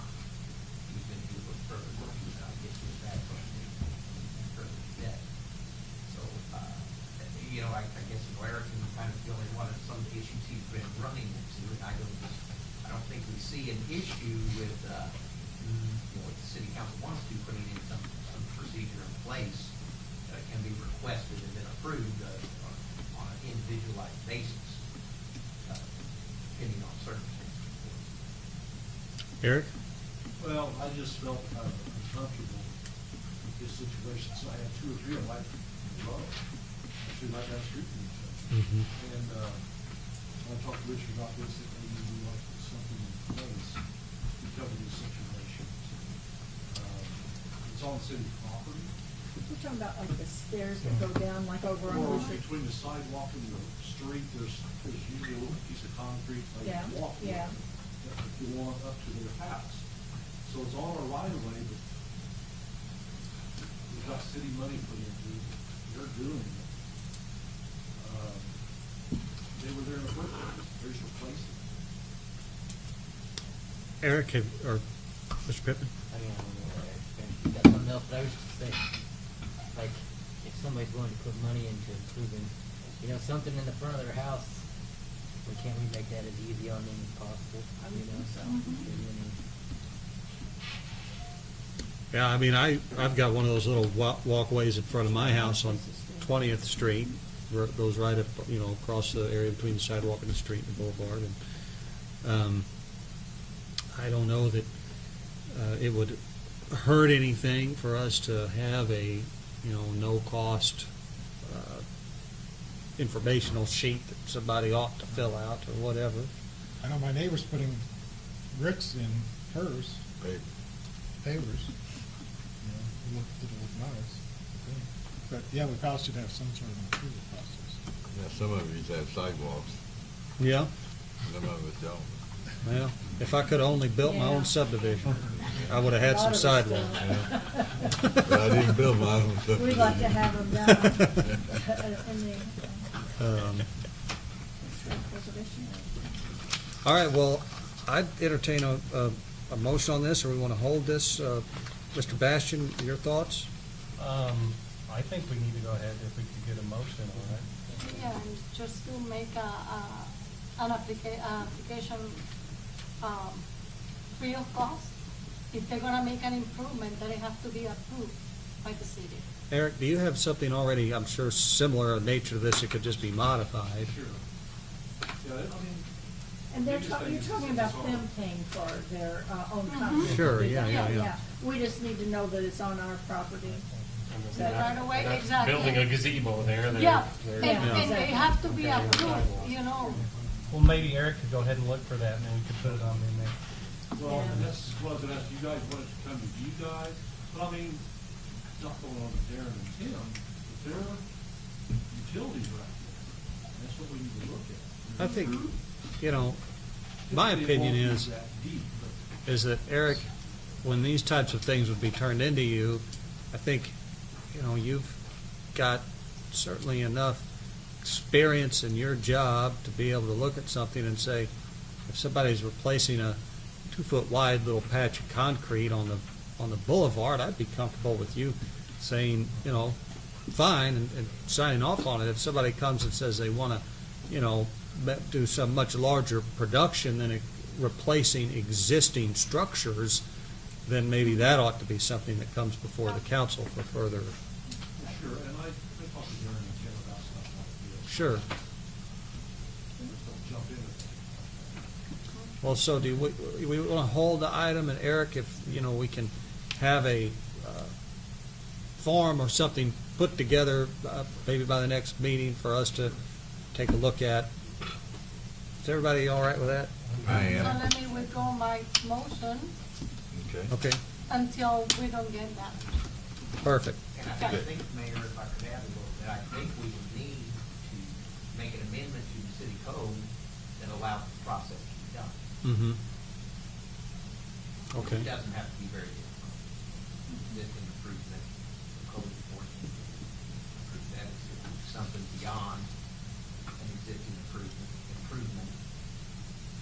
Because right now it just prohibits it, right? Right. Yeah. But some of them been there for years and they just. Right.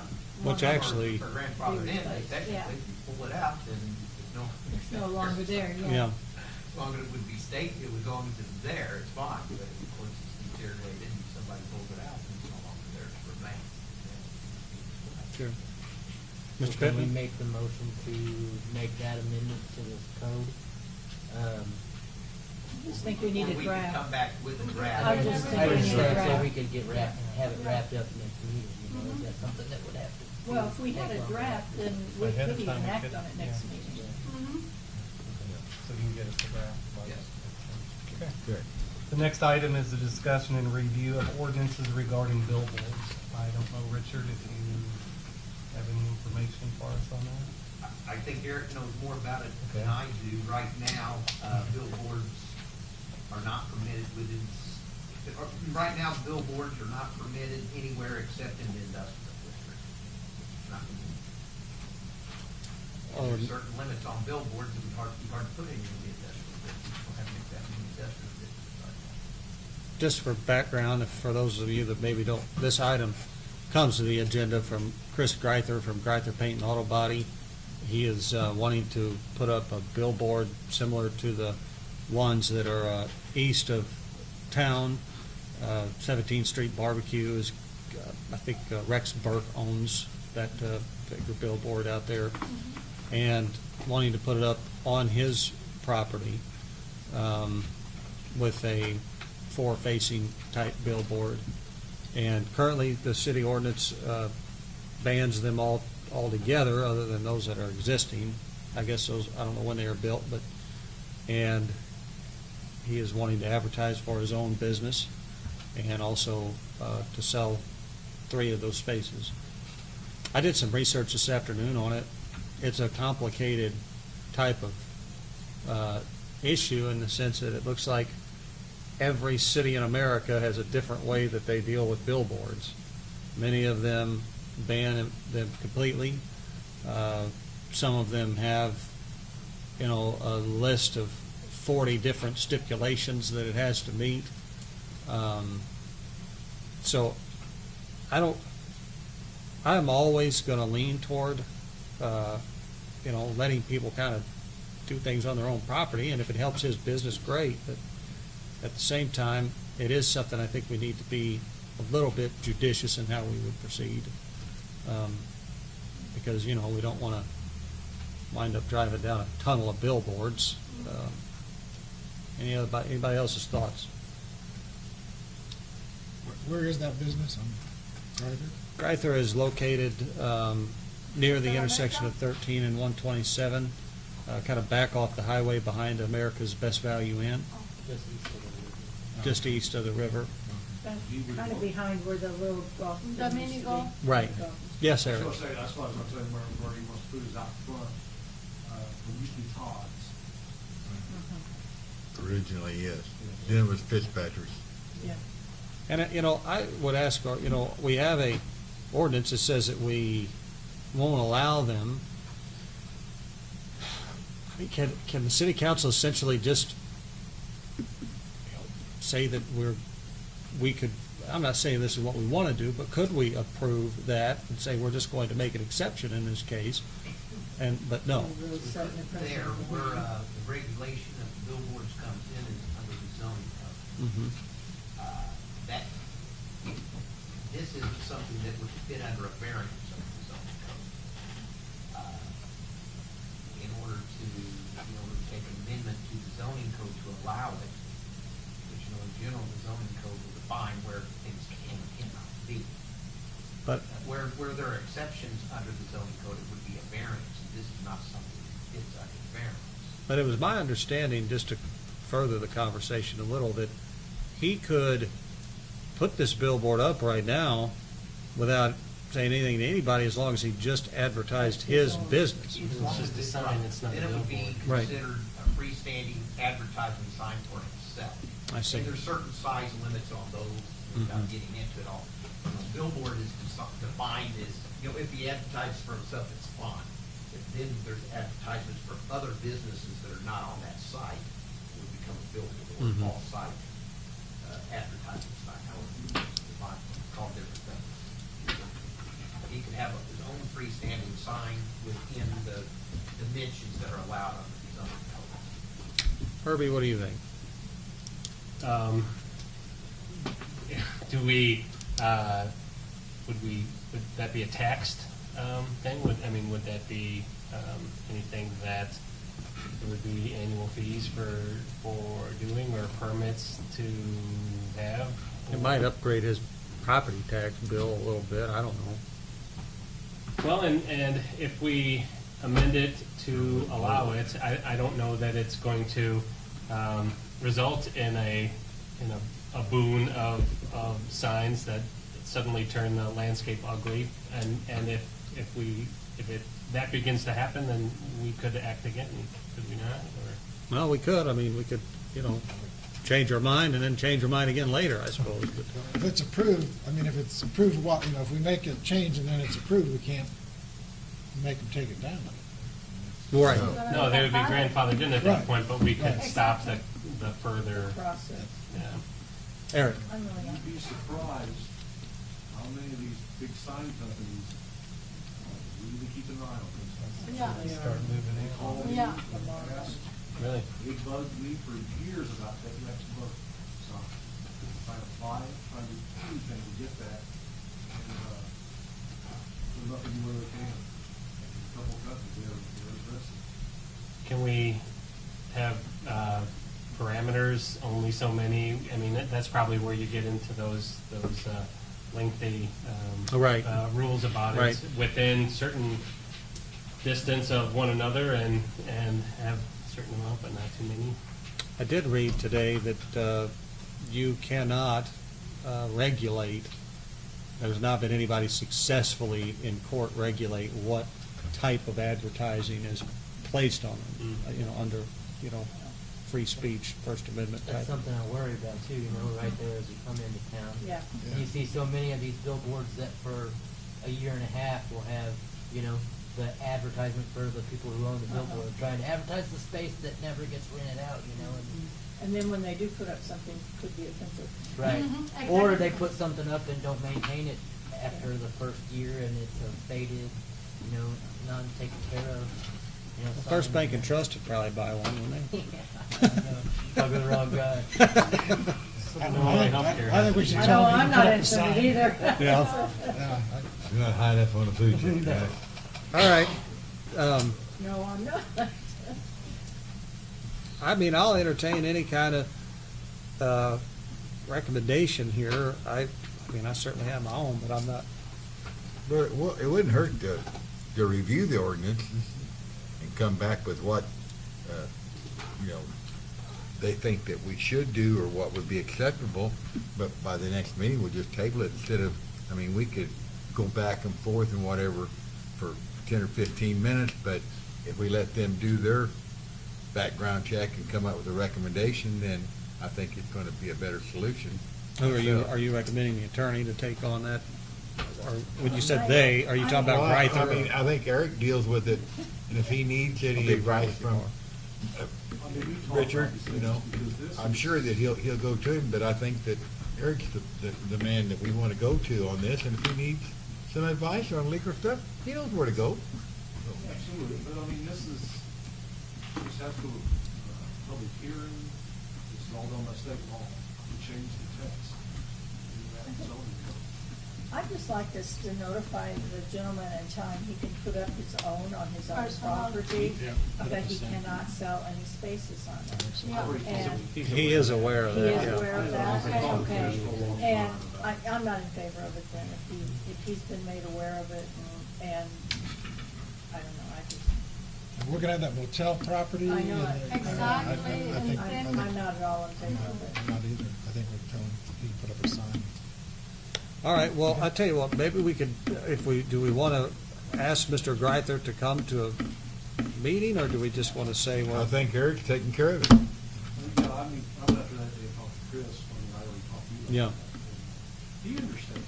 I've talked to Chris over the years about his signage. He understands. He just wants to see if there's a way the city would do it. So we view Well, I it think as we it make a little stands. money. We don't need a Well, motion or alone. anything for. No. Just leave it on. Yeah. It's okay. Next item on the agenda is the update on the Brownfield grant. All right, I can help with that. We have, as the old saying is, we have good news and we have bad news. And I'll give you the bad news first. Okay. The Brownfield grant was not awarded to the city, but the good news is that we have a conference call, myself and Emily Burke set up for this coming week or next. I actually had a conference call scheduled last week, which was canceled. There's another one being scheduled. And the Brownfield program is going to give us pointers and information on why the application wasn't awarded and things we can do to make it better. And the group that put the application together for us is willing to resubmit that grant at no charge. And so we're going to get another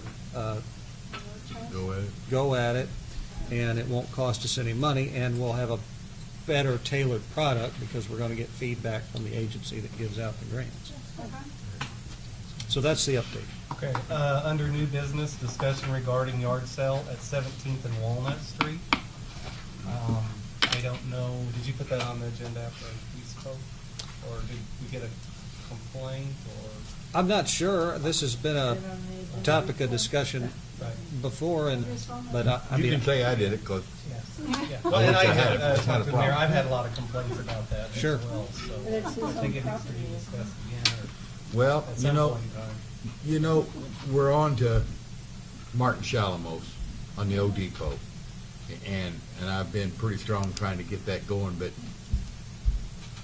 we're coming back into town, and my wife says, "You're on poor Martin," which I don't think he's poor.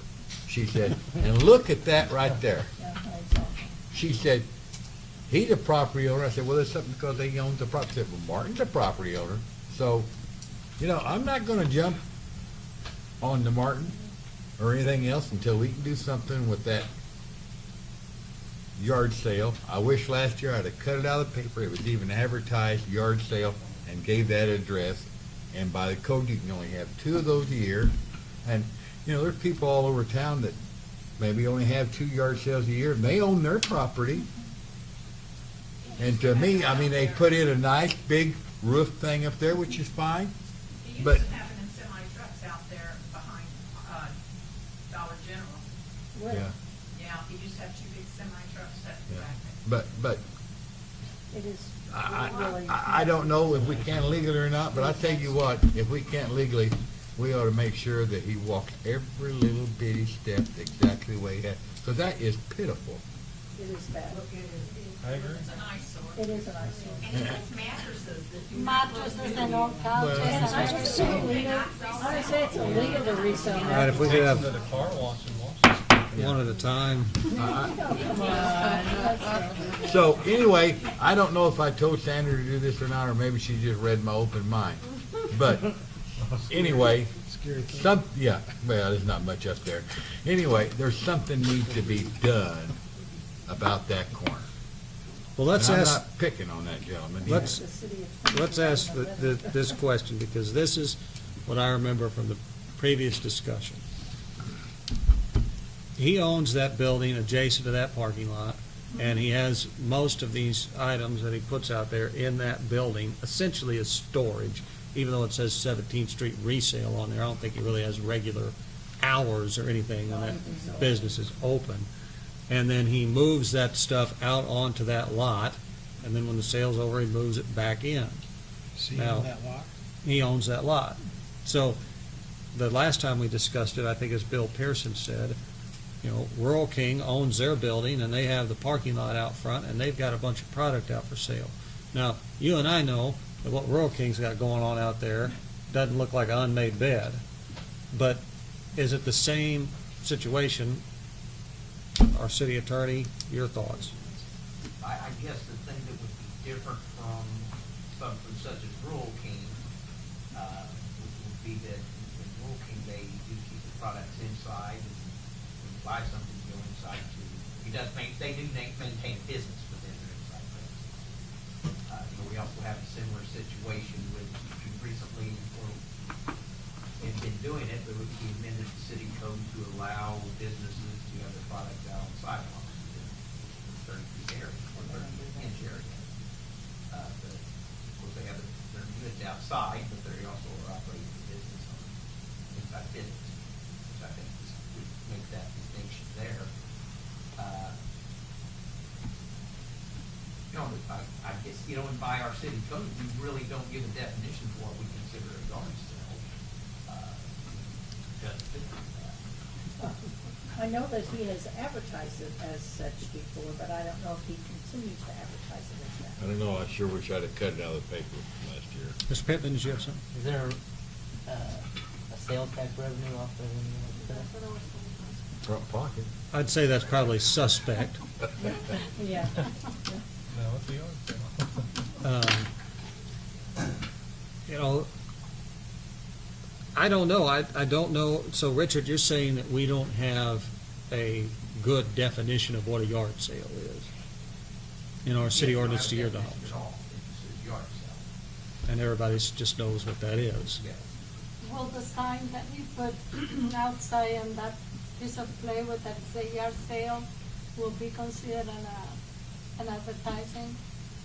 I don't know. Does he have something out front that says yard sale? He does. Yes, Oh, he okay, I does. didn't know that. When plywood with, I think, orange spray paint.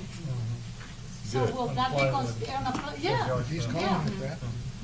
So, Plywood. but basically, if he takes the sign down, it's no longer a yard sale, it's a sale. Because we really don't have a good definition. I mean, I'm playing devil's advocate here. I don't like it He'd there begin either. to sell things inside. Yeah, I mean, Move the cash register. Yeah. have to move his cash register inside, he's got it made. Yes, Danny? He's not gonna sell anything out there all, out of that building. I got shut down, I've had it shut down for years. Oh.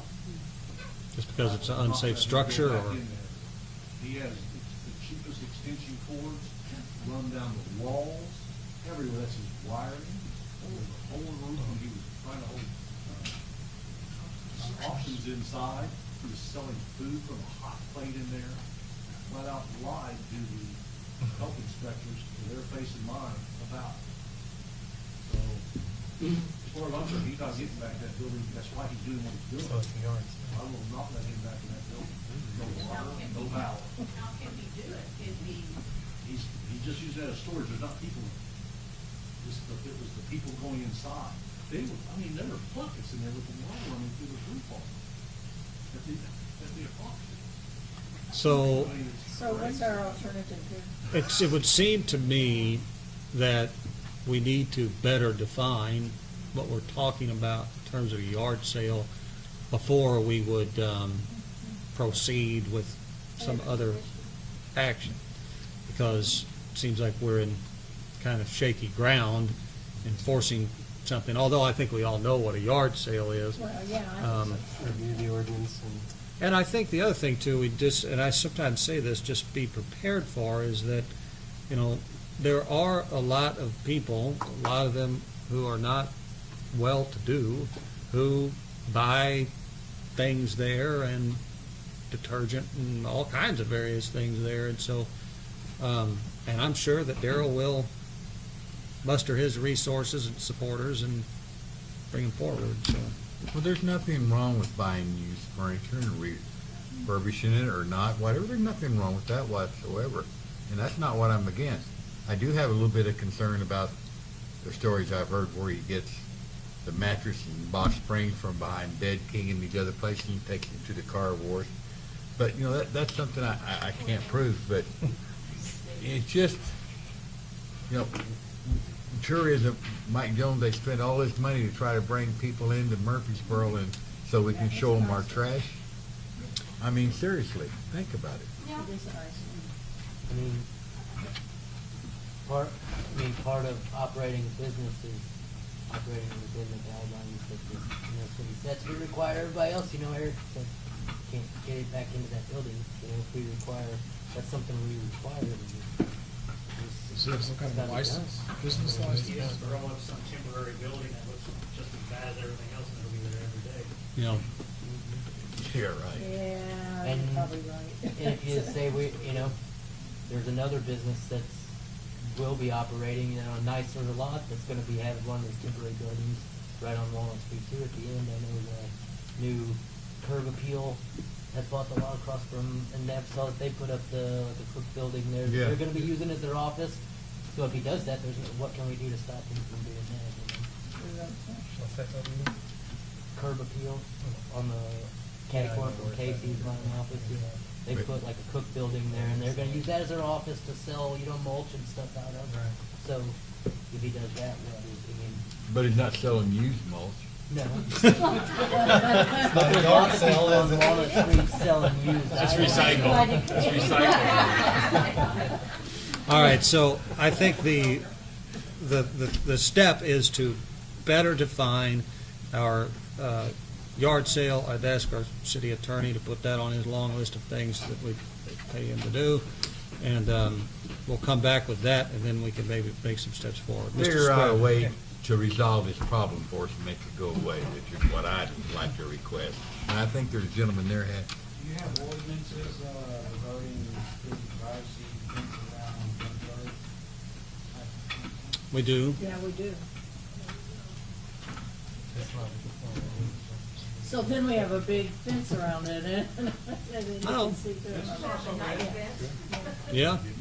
And they can sell billboards on it.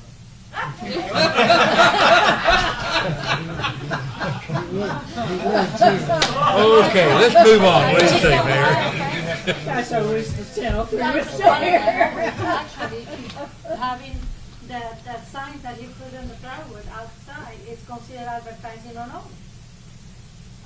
Sure it is. Because it does. Because if it's twice a year, that's it. But like Barb said, he takes the sign down. All right, well, Take a picture, Dave. Good, good. Take That's the a good job for the chief when he's out running around. I think Okay, we're ready next, to move let's go ahead and on. move forward. The next item is the consideration of proposal from Blimp Networks LLC. Okay. This was on the agenda sometime back, and is Brian Manwaring still? I couldn't see you. You were disappearing back in. I know you're going to have a little bit to add to this, but I know we have folks from Blip here, and so I'd turn it over to them to start the conversation, and we'll go from there, whomever would like to. Okay, well, thanks for having us back. Basically what we've done is we've continued to work with Brian and kind of talking to the school district and trying to come up with some solutions to some problems people have. We've kind of reworked the initial proposal that we discussed last time. We do have 5 copies up here. Sorry, we don't have more. We can kind of go over the gist of that content. We kind of figure that the board would probably like some time to review that content and then kind of see if we can get a dialogue going.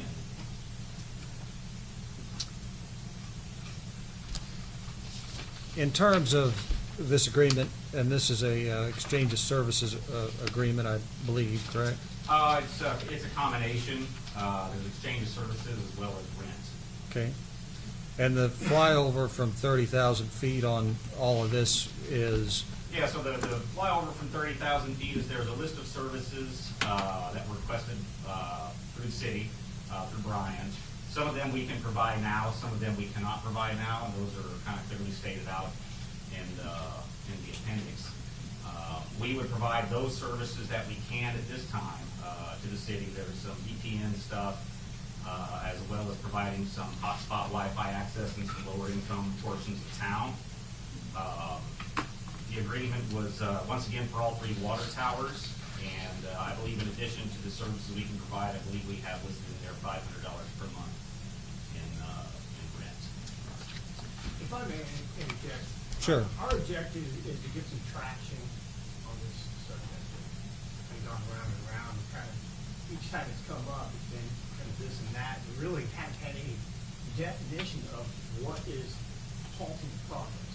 So what we've presented here is the standard agreement that we have with 6 other communities that has been scoured and approved by their cities and their attorneys. It covers the interest of the city, Blip Networks, and our customers.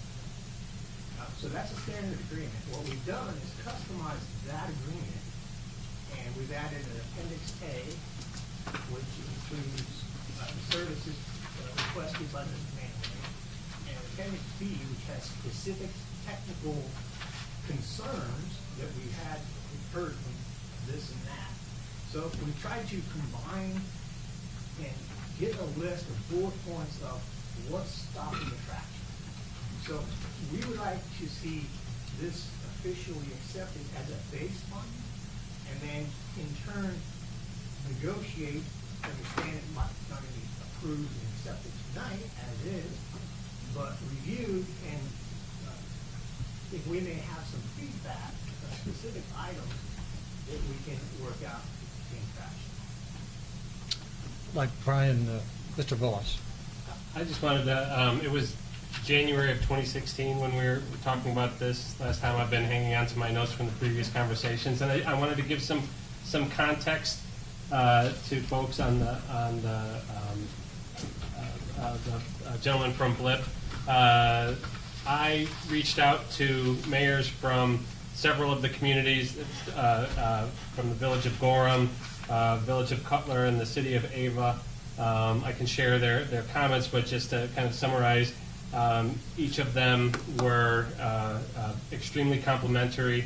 It was an excellent relationship that they enjoyed with the company, added a lot of value for the city.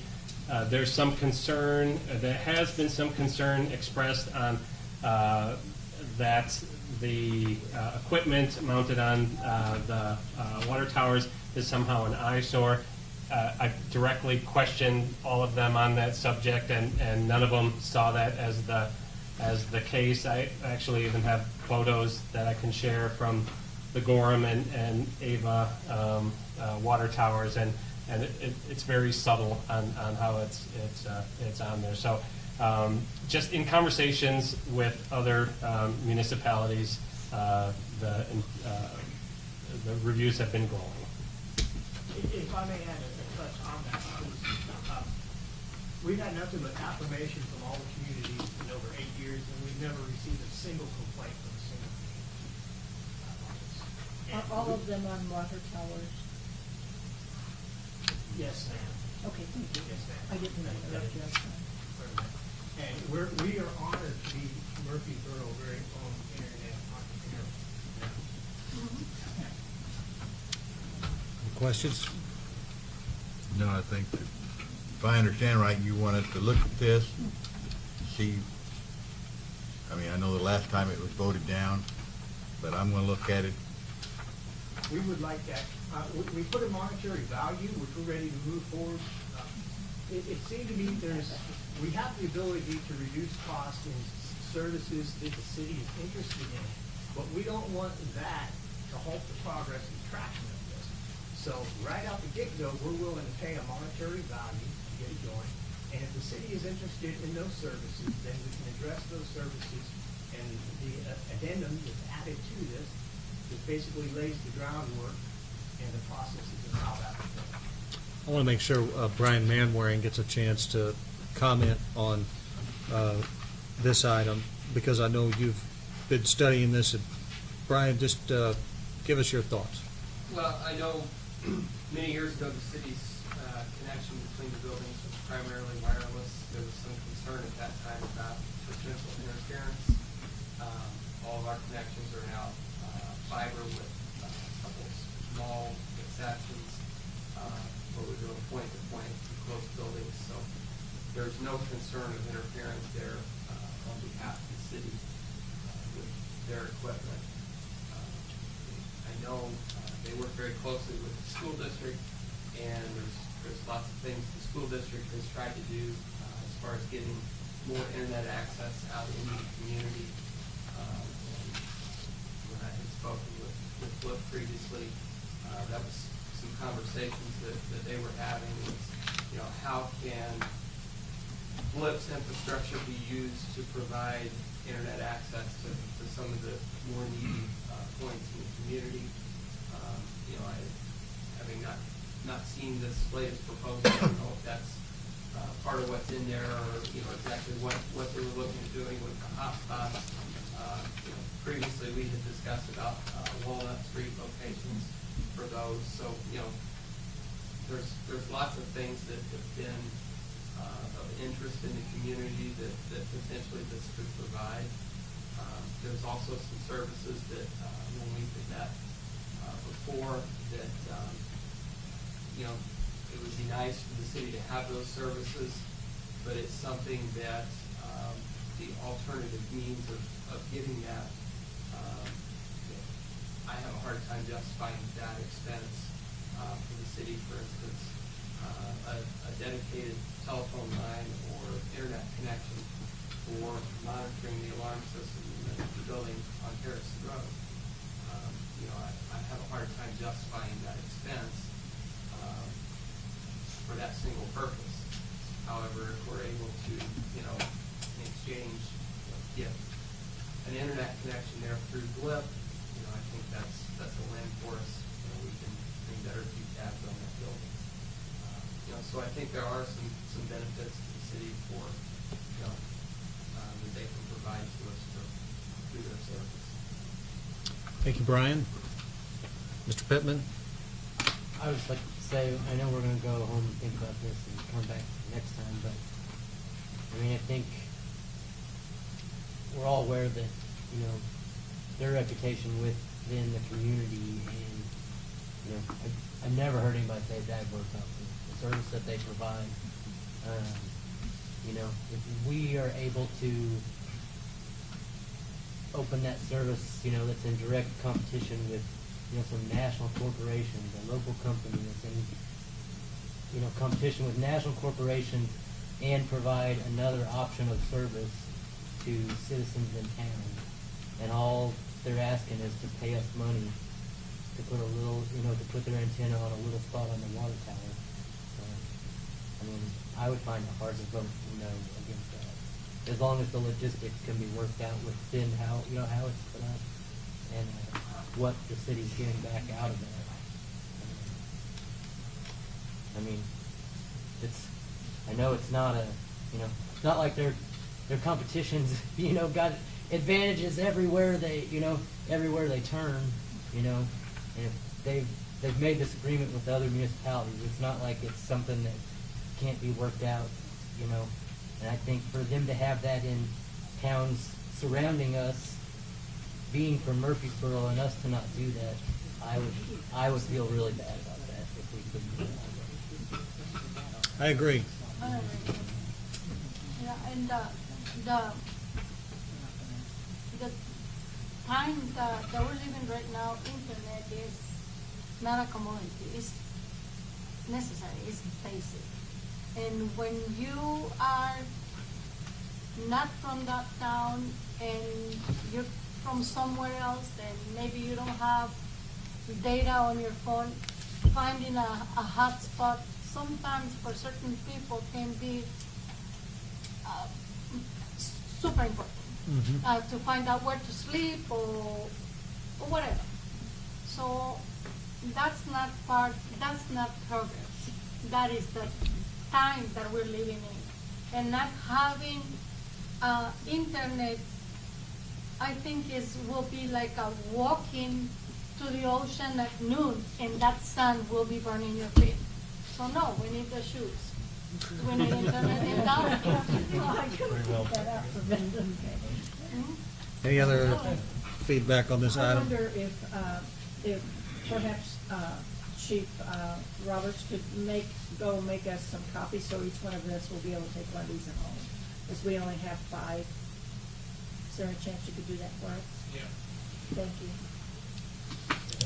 Okay, the next is public comment. Maybe a follow-up to Alderman, one thing Alderman Pittman did say about giving them some advantage in competition. I'm not saying give them advantage. Well, but that raises a point that under the Communications Act, at this point, the water tower is not used by anyone. It's public property asking to be used for a private purpose, which I haven't seen the agreement, so I don't know what it is. The city will be compensated for that use. Under the Communications Act, right now nobody has a right to go up there and use our towers for this purpose. If we allow somebody on the tower, it opens up the city to being put in a position to allow others on the tower. The Communications Act uses words that the city cannot be discriminatory or provide and has to be competitively neutral, meaning if somebody else is going to approach the city and in the same line of business and wants to be on that tower, we are going to have to allow the city, or the city is going to have to allow that person to be on there on similar terms. Of course, if you're providing services, those services probably have to be quantified in some type of a monetary value that other service provider would want to be there.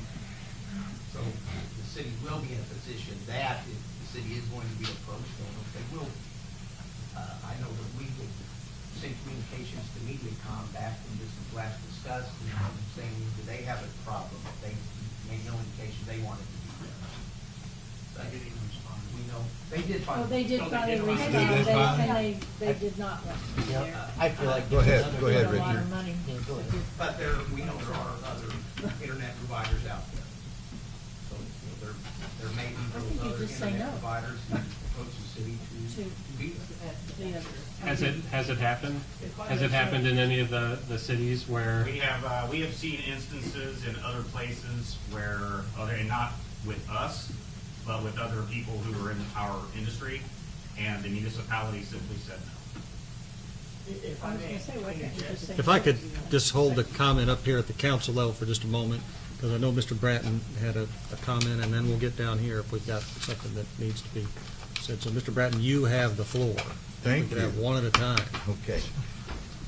My concern is liability. I guess I was in business for 35 years. And when you're in business that long, the longer you're in, the more you think about it. And I know that you guys are willing to provide the insurance, and that's something that, you know, our legal counsel had to get together and get all that worked out, providing that the council votes to accept your proposal and let you get on our water towers.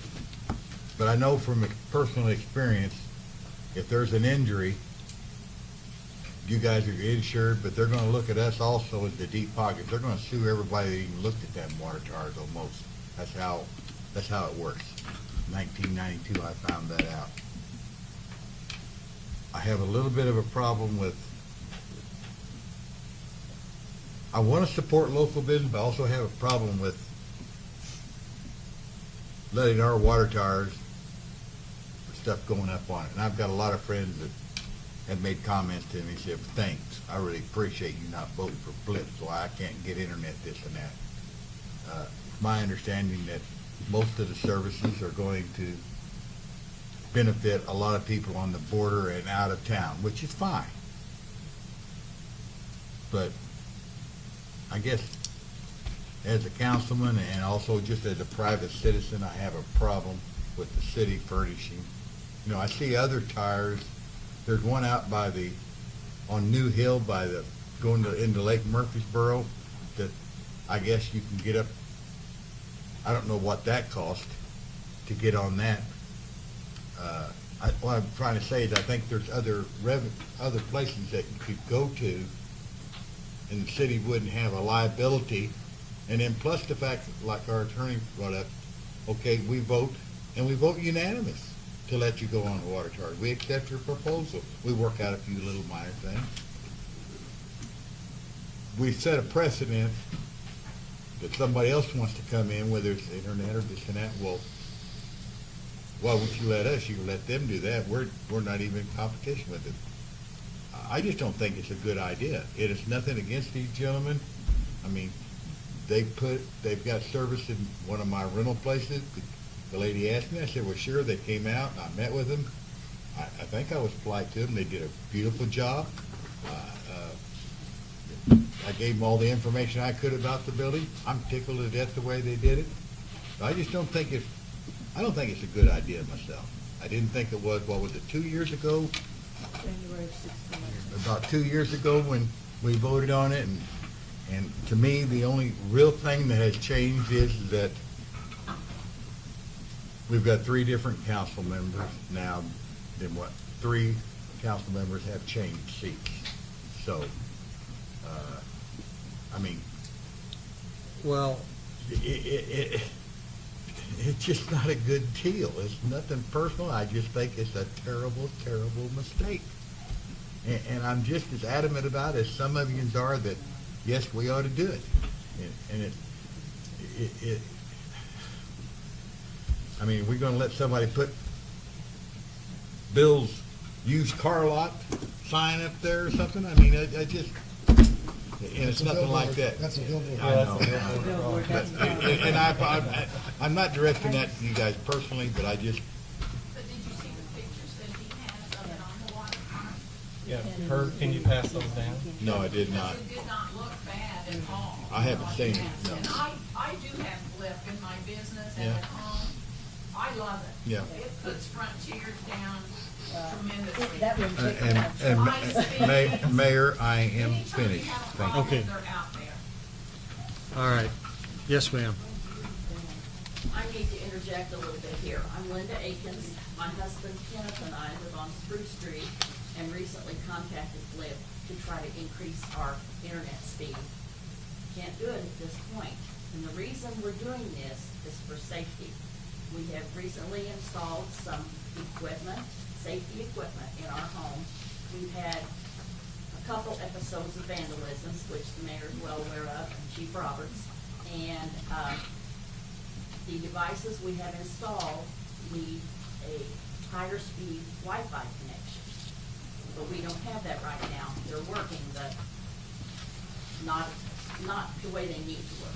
And for us, it's a safety issue. And I've spoken to other people who said, oh, I would like to do that too. And I said, well, make sure you've got a higher speed internet. And Frontier's not your answer, because that's what we have. It's not working. And for us, it's a safety issue. It is a safety issue. And I encourage you to really consider this. And we're seniors. We have to try to stay as safe as we can. I'm senior too. Is that the same as MediaCom? Internet? I didn't mean to cut you guys. No. But, No, Frontier is what bought out Verizon. yeah, well, we've got And we have to have MediaCom. something, Dan, that we can afford. I understand We that. have to have something you can afford. I understand. And All right, if I could bring it back in here for just a second, because we still got quite a few items to get to here. The primary thing, here's what I know we're all going to agree on. We're all going to want our IT individual, Mr. Manwaring, I'm sure, to review this agreement. And so between now and the next city council meeting, I would like Brian to review the agreement and our city attorney to review the agreement. And then they can both report back to the council. And I think at that time, at the next meeting, we may not vote on it, but I'm going to ask that the council, that we poll the council, essentially everybody raise your hand if you're in favor of it, and then we start moving forward, because we ought to get this done. This needs to be done. It's needed to be done for a while. I understand Danny's reservations, but at the same time, we can't operate from a position of fear. I mean, if if 6 pigeons land on the Ava water tower tonight and I'm 100 yards away, I won't know which one's their satellite and which one's a pigeon. I mean, that's how sort of, it's just almost unnoticeable. So if the council would be okay with that, I'd say our attorney and our IT guy ought to review this, and then we can come back at our next meeting and consider it further. More copies? Anybody who didn't have one? Chief. We need two. Yeah, I want this. Depends on that one. No, they can't have it. 1, 2. Okay, that's all the items under public improvement. I'm sorry. That's for you. That's for you. She gave I thought I had one. Yeah. I thought I had one. All right, do we have any, Mr. Bastian? Do we have any? If there's no further public comment, anybody else? I just wanted to say real quick, I had Frontier, I was having trouble twice a month, like clockwork. I called, they brought an outside contractor in that told me that the package that I bought was not attainable there, and they knew it, so they were overcharging me for higher speeds than I was getting. I called at 8 o'clock then they told me it was gonna be 2 weeks before they could come out to do the repair. And I called at 8 o'clock at night, and Bill answered the phone, and by noon the next day I had internet, and it's never gone down since in the last 2 years. Good. Never once. It's a good experience. Thank you for sharing that. Anybody else? With that being said, we'll close. Oh, one more? May I respond to Chief DeSantis? I respect what you're saying, sir, about the liability of somebody getting injured. Really, no matter what business you're in, there's an inherent risk of somebody getting hurt. And there are OSHA regulations that are in place, and there are insurance policies. The agreement spells out who is liable for that. So I don't quite understand. I guess an ambulance chaser might come chasing the city, but if the tornado takes down the water tower and it lands on a house next door to it, I guess there's a million possibilities. It could happen. I understand what you're saying, but okay. I'm going to speak from personal experience. As we are, sir. We've Yeah. been in this business Yeah. not just since we started this one, but we've worked in this business with hundreds of water towers in this industry. Yeah, okay, that's fine. So, In 1992, there was a trust failure. 3 years later, they decided it was the trust failure that caused the accident. I got sued, general contractor got sued, REA got sued, Davis Crane got sued. 3 years later, they find out, well, you know those 3 guys that got hurt? That was the fault of the trust manufacturer. My work comp, my insurance paid for it. My insurance company paid for the settlement. I don't know if you gentlemen have work comp on yourselves or not, but my 0.76% rate statewide went to 2.04. If someone goes up there, and it can be your best friend, it can be your brother, and he gets hurt, they're going to sue everybody they can. And they're going to look at the city also. So. Yes, sir, that's a possibility. But on the other Oh, yes, concern yes, of the- very much the so. attorney, as far as we're not asking for exclusivity. If MediaCom wants to put some antennas up there, we don't have a problem with that as long as it doesn't interfere with us.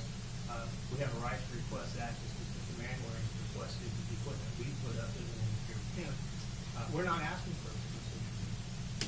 But as you see, you don't have people lining up to ask for that, so I don't see how it really. Well, the point is, we weren't looking at, we know you can't be exclusive. We have the right to grant exclusivity. Question of others coming to I'm the just trying city to and the city has understand nothing the involved. competitive advantage that you referenced. All right, let's close the discussion on this item because we can't take action on it, and I think we've got some goals that we want to get to. So I do appreciate your attendance tonight, We though. appreciate you guys as well, and we appreciate the time you guys are going to put into the meeting. Certainly. Hello. Thank you. Any further comment? Yes. With that being said, we'll close public improvement. With who? Oh, okay, okay. All right, at this point, I'm going to request a 5-minute recess, and we'll be back in about 5 minutes.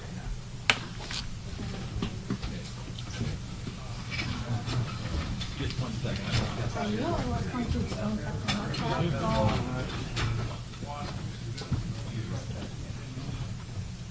The 7-inning stretch. Okay, now you carry it.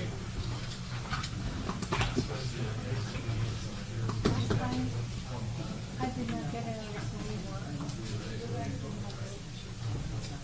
Yeah, it just didn't make it out of committee. It never, it was never in front of the entire council. It didn't get out. It didn't get out of. It would have. Were there any extra copies of that agreement? Yeah.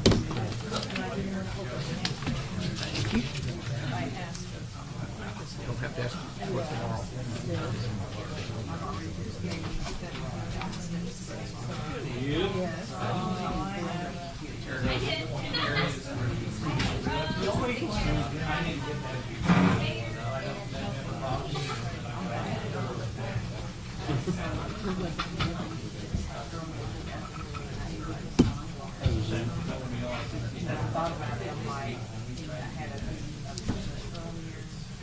Concern with us helping the township and the cemetery is once we accept that liability, you don't want us to continue. I understand being dangerous, but once we put our foot there, because we've never done that yet.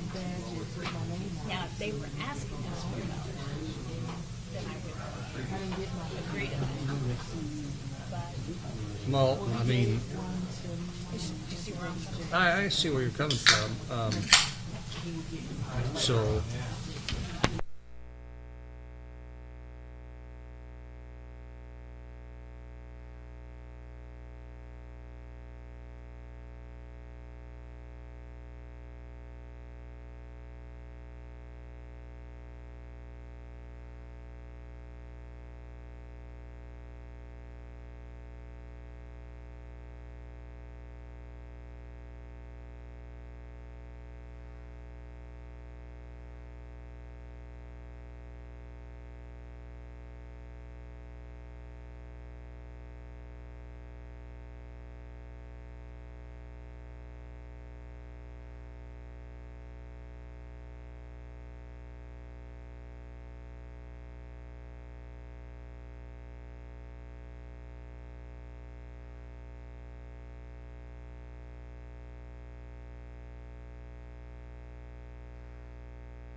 order here and take us to Public Works, which is now chaired by Alderman Dan Bratton. And Alderman Bratton, I'll turn these items over to you, sir.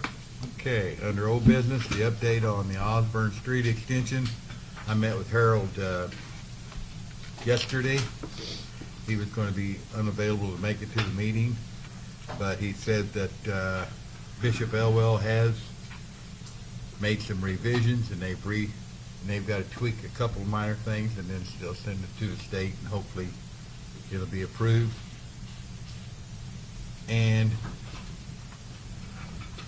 on the review the estimate for the street repairs on Hanson Street, I went by there, and everybody got a copy of that in their packet. One of the estimates is $130,790. Total cost of the construction engineer, anyway, $145,000. Then it was $130,000.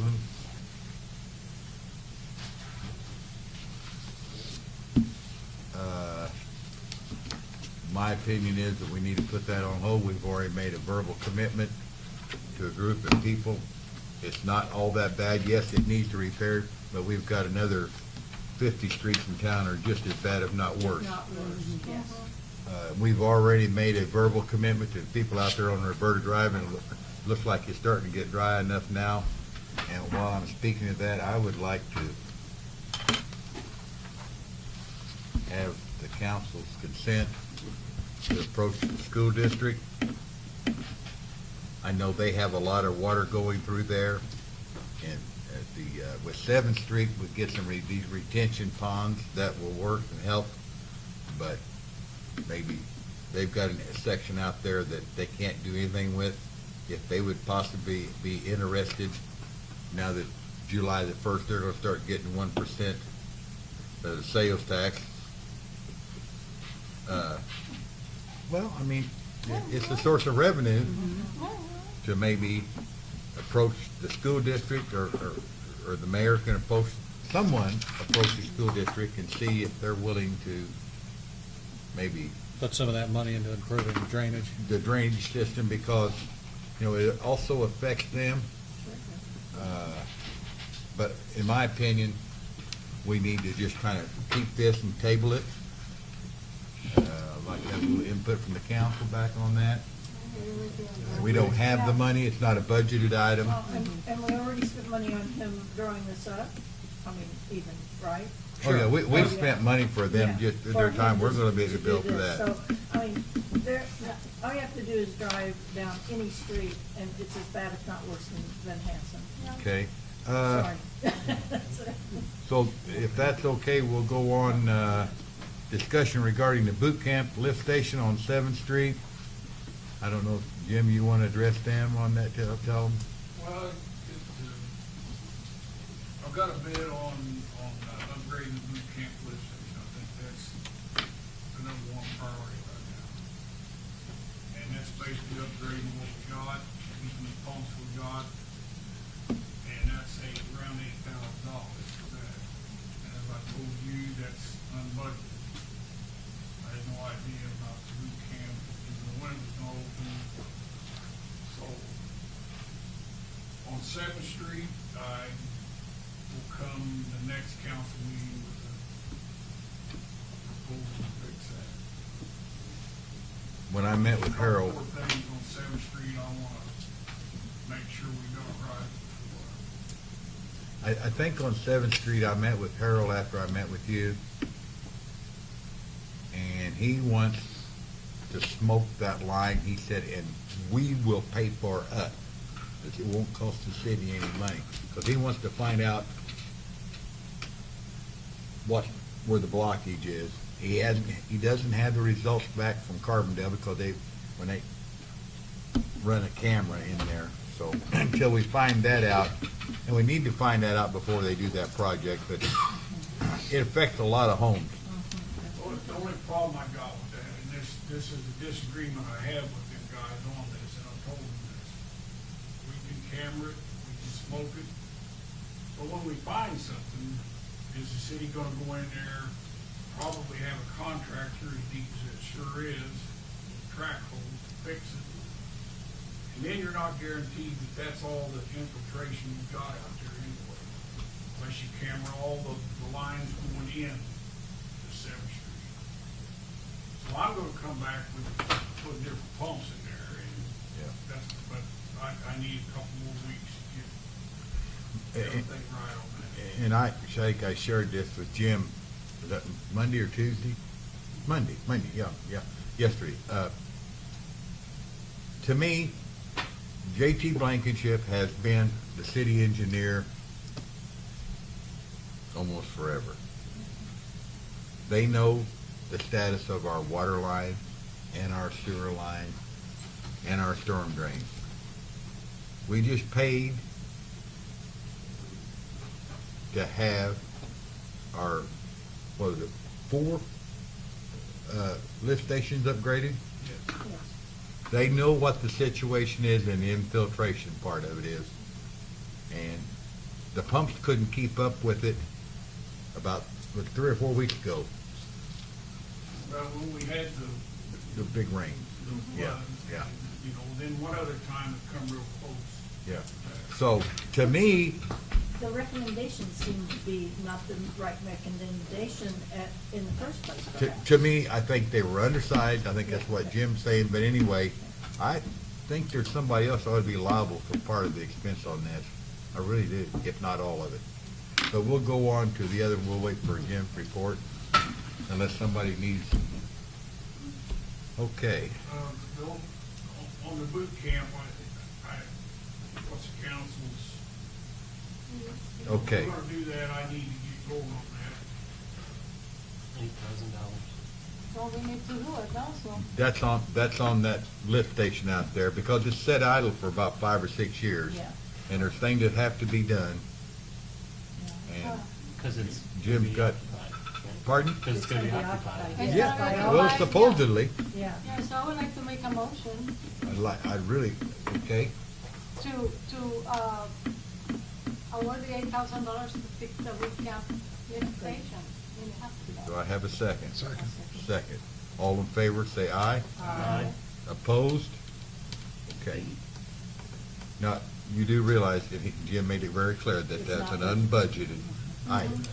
It still needs to be done. It's gotta be done, okay. Exactly. All right, new business.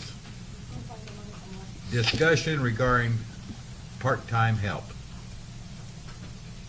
I had this placed on the agenda because of the obvious situation that we run into every summer. A lot of lawns being mowed. Darren, I don't know how many you got in the book right now?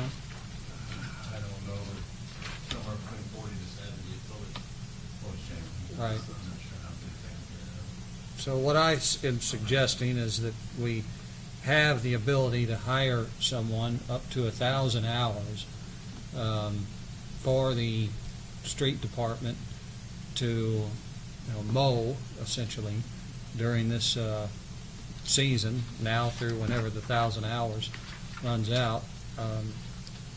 Because bottom line is, especially this time of year, especially when we have things like floods happen, and we're down on, what was that street when the culvert blew out? Logan? Logan. Yeah. And dealing with those things, and it puts them behind, and so I think it'd be a wise thing to do. We've done part-time help for that department almost every summer since I've been on council. Now, how long do we have to advertise that position?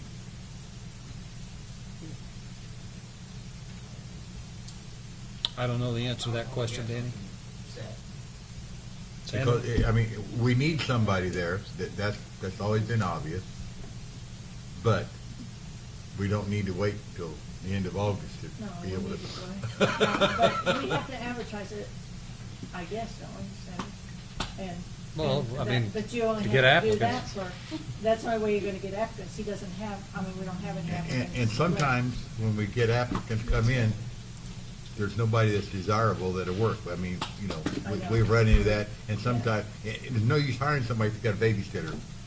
And hopefully, if we can get a good person, somebody that's gonna work out whatever they can work into the full-time position. Well, I would. Is that not what you were interested in, Darren? Well, exactly. I mean, you Yeah. don't want a position ever does open up, you don't want to hire somebody off the street and it don't work out. So. It's good to get some experience with some Yeah. people as Yeah. well, so that kind of got a, I have a question. Yes. I don't know if that program still exists, you know, but on the job training program that is, I think the federal government helps to pay half of the salary.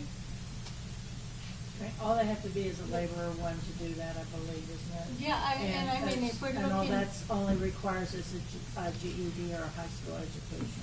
Yeah, but if we're looking somebody, let's say, they start part-time and going working into a full-time, the JTPA program, that's what it is, the federal government helps with those programs to assist with the employment of people. I don't know, you see what I mean? So that might be something that we might want to how do we, research on. how do we enroll in such a program, do you know? I don't know, but I can make a few phone calls and find out through the Department of Labor and Would stuff you? like that. Yes, I That can do would be that. nice. Yeah, because that, I mean, if we're planning on hiring somebody, maybe full-time to help them, that could be just half of the salary at least for us. A help is a help. Before I forget, now, Jim, we've never really received the official word that boot camp's gonna reopen, have we? No, we have. Yeah. Oh, we have? It's opening. Yeah. Okay, I mean, that's fine, And okay, I that's think good. the employees are starting July. I toured the facility with Yeah.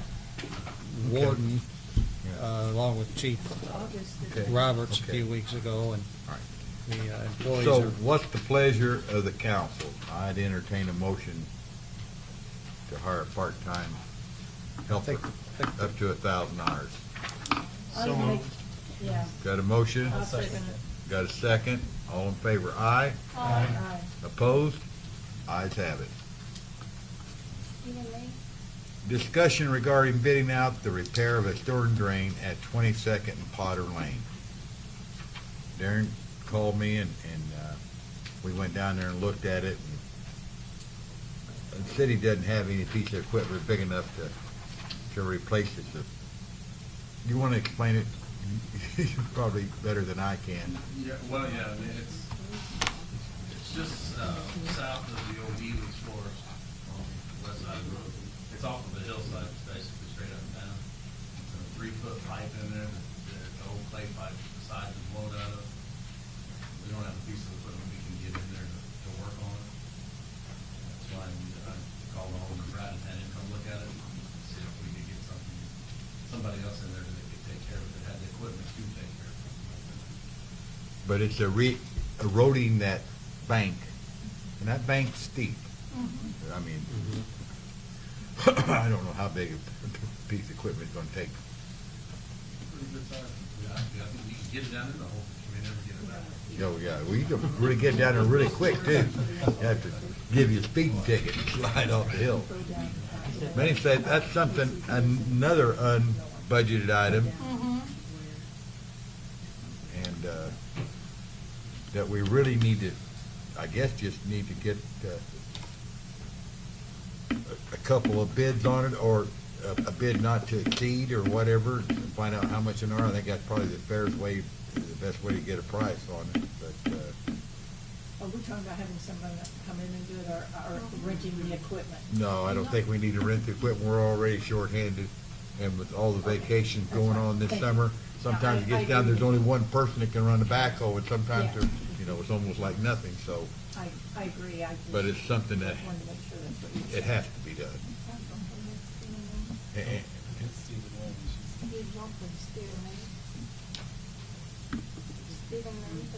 We have an additional agenda item that we need to circle back to. Can we get a motion on bidding out the repair of the I storm make drain? that motion. Second. All in favor? Aye. Opposed? Okay. Back in old business. Stephen Lane. Good. Oh, okay, I'm sorry. Okay, infiltration sewer lines on Stevens Lane, and I actually walked that Monday, went out there and looked at that. There's dirt been put in around one of the holes, and I think David McComb put dirt in the other part. I don't know how you can get in there and even work with all the buildings and everything else up there, and the trees, permanent buildings built in the alleyway, and telephone poles and utility lines running right down the middle of the alley. It's a Bob mess. Barfield must own it. Okay. It's getting late, I guess.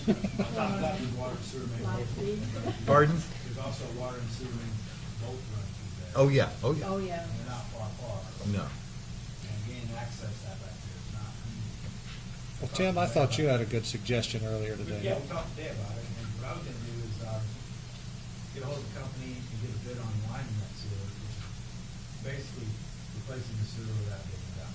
Correct. Put a line on the inside. And I can get a price on that, see what it is per foot, get a couple companies out there, get some bids.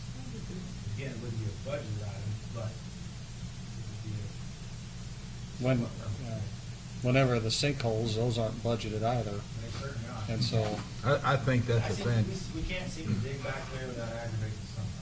Even though we're on our right of way, we have to go through someone's yard to get there. We have no place to put the dirt, and we can't haul it out. Normally we get out, but how that was designed, there is no out. and it's about 100 feet long, and I think the last time we looked at bids, it was $5 to $6 a foot. Somewhere in that area. So, you know, it wouldn't be a totally exorbitant expense, and it might save us a lot of expense in the future. So I would recommend that just Tim to get those bids. There's a lot of that, they're using a lot of that lining now, aren't they? Yeah. Yeah. It also solves a lot of your infiltration problems, because you get infiltration through old pipes, through units, and things like that. Yeah. Okay. So those energy stuff, a lot of good. And then Saves it- up. Okay. How big are sewer lines running through there? 8 inch. 8 inch, well, that's good. If you could, if it's all right with the council, if you could secure a couple bids with us, Yeah, I'd like to see and that. maybe pushing it, but if we could have it before our next meeting this month, then we can maybe address that. Absolutely. And I realize that, you know, we're throwing money out here that's not budgeted, but Sometimes you spend money and you save money. yes, that's Yeah. true. But, We need to find out what it's gonna cost. us. yeah, come November and December, when we're working on the budget again, sometimes there's a line there that says contingency fund. And we got rid of that last year. Okay. And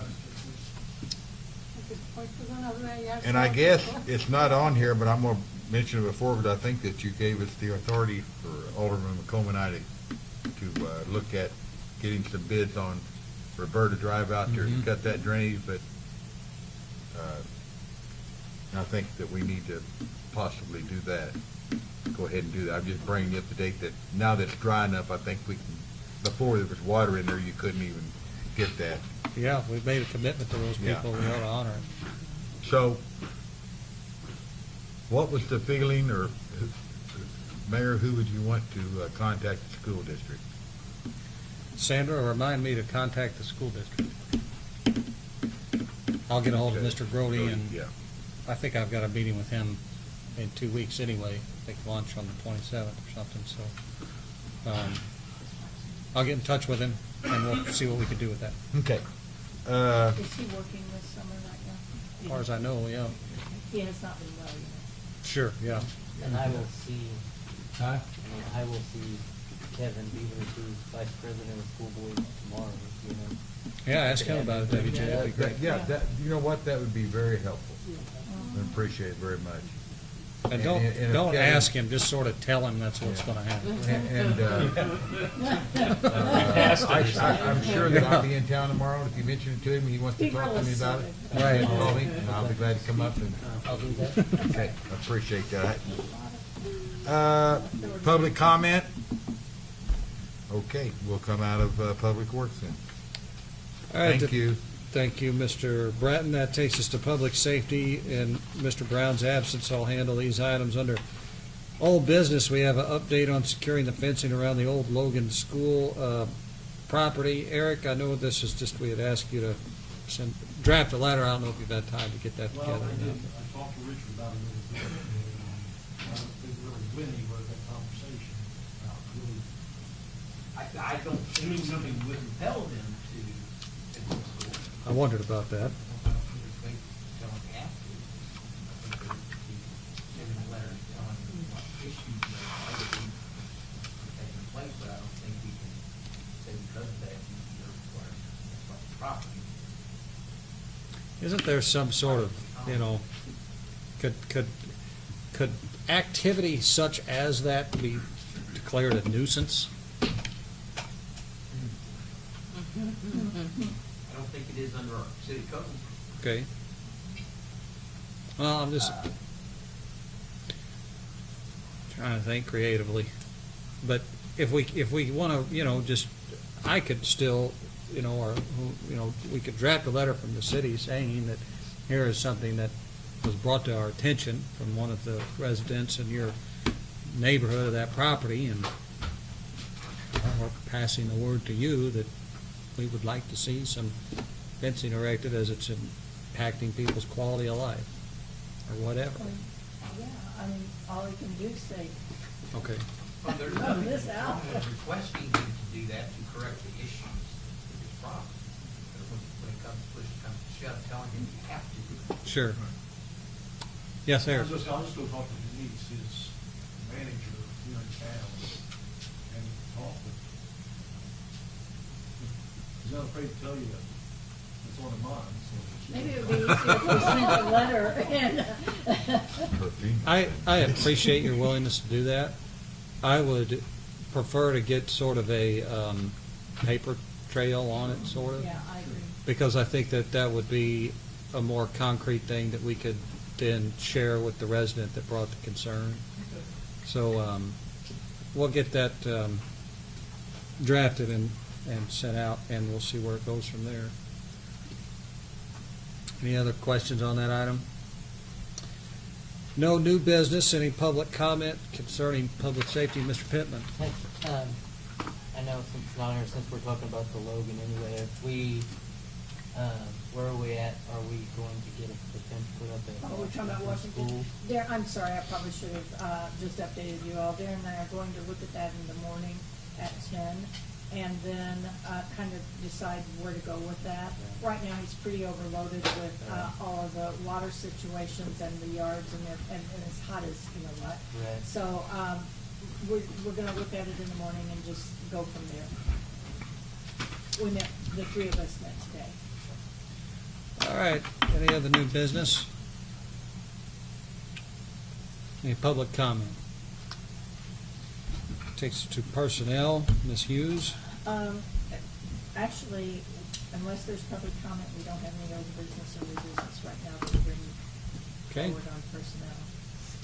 Any public comment? All right, we took care of the mayor's report earlier this evening. We'll go to council member requests. Ms. Hughes. No, thank Ms. Witzman. you. Mr. Voss. Nothing today. Mr. Urbis. I did have a question. The sign that we paid for at the youth center never has anything on it. Is that? It just started having stuff on it today. Okay, I didn't see it. Yeah, for the first time. It was lit up and Who- words. Who's responsible for putting on that? Who's for? Brian? That's the staff in the Youth and Rec Center. Okay. And I can tell you that for 2 weeks, I was getting cryptic messages from them telling me that they couldn't figure out their sign, and I kept telling them to call Raw Signs to put it in. Okay. So apparently Raw Signs has finally been there and showed them Okay. how it works. All right, good. I mean, is the city allowed to put anything on there, or is that just the park district or the youth and rec? I'm sure we could probably request something. They probably would. I mean, don't advertise the summer concerts or. Sure. you know, anything that's going on, cruise nights, just seems like it's there, it ought to be used. Yeah, I'm in agreement with that, certainly. Boil water. Yeah. Yeah, Yeah. yeah. Well, that was good. After it was listed. Anything further, John? Just whoever worked on the Edith Street, the water sewer was great. Mr. Bratt? Nothing. I've said enough. Mr. Bastian? Just again, Darren, if you could check that culvert on Logan Street. Thank you. Ms. Campos? And just two quick things.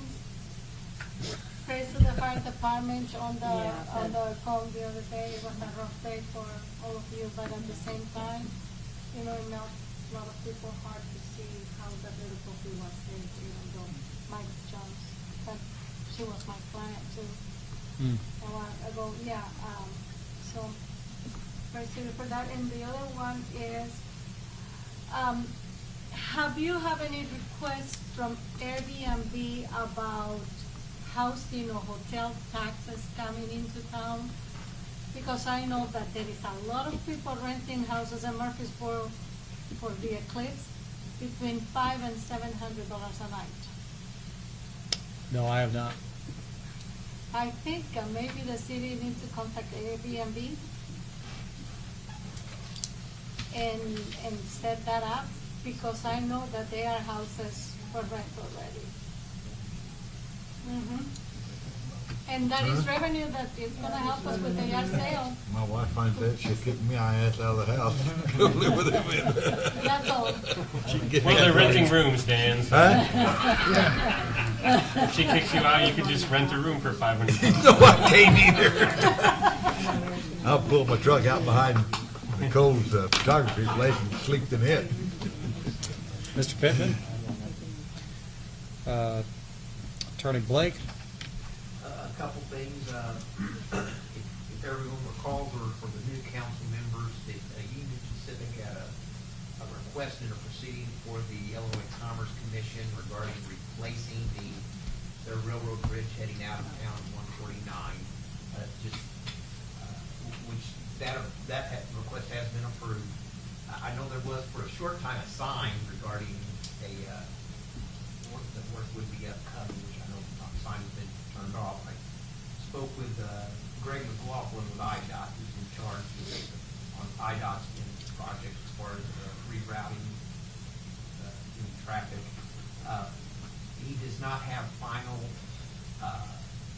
project start times deadline by Union Pacific at this point, but just to give you an update of what I know right now, or what he knows right now, he's going to continue to update me as he has further information. It's expected that the project will be completed before the weekend of August 18th, which I know that date has in mind as a completion date because of the eclipse coming up. They were also notified of half festivals, so they want to be done and completed before those dates. There will be during most of the project, it's going to be one lane open. We don't have a firm date to start. There's going to be a 5-day period during the process of removing the bridge. It's 5 days. Well, originally they said 3 though. Now it's saying 5. Okay. So it's going to be 5 days. Looking at removing the bridge, putting the new bridge in. What I was told, where IDOT is going to direct the traffic coming into town to take at 13 and 127, follow it to Route 4, into Ava, then hit Keller Highway to Route 3, and then coming somewhat the same way the other direction for what they're focused on is trucks coming in town. So they're going to route them that way, go around them. Of course, local traffic needs to get around Go that. through by the cemetery. Yeah. So that's what we know right now as far as the timeline. So that project. Any questions on it? He told me he will give me a further update as soon as he does. Next council meeting, I would imagine have a further update. Second item, just to inform everybody, which Sandra is aware of this, today was the day for the bench trial on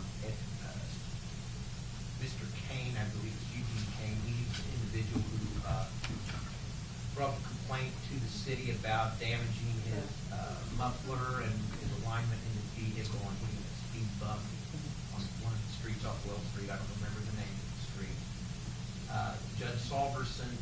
case under advisement.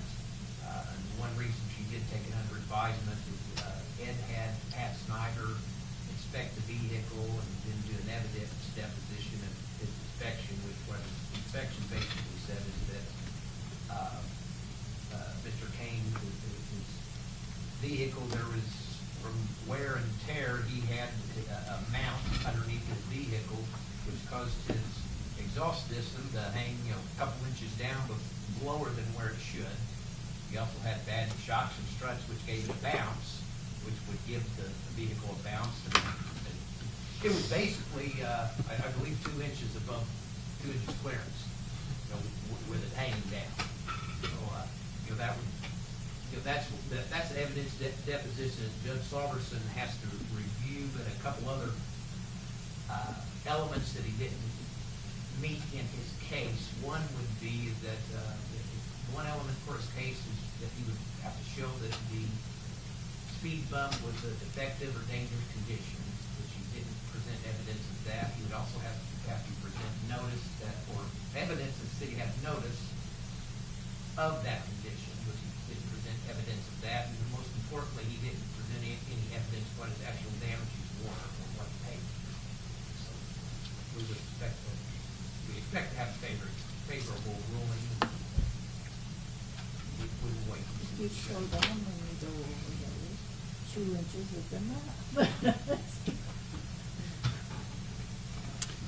All right, anything further? Thank you. Chief Swafford? We're about 2/3 done with the hydrant testing. Probably one night next week, we'll probably do Walnut Street and Jackson Square. Usually wait till the nighttime, not so much traffic. Yeah. Steve's out one night, that's what we're doing. Thank you very much.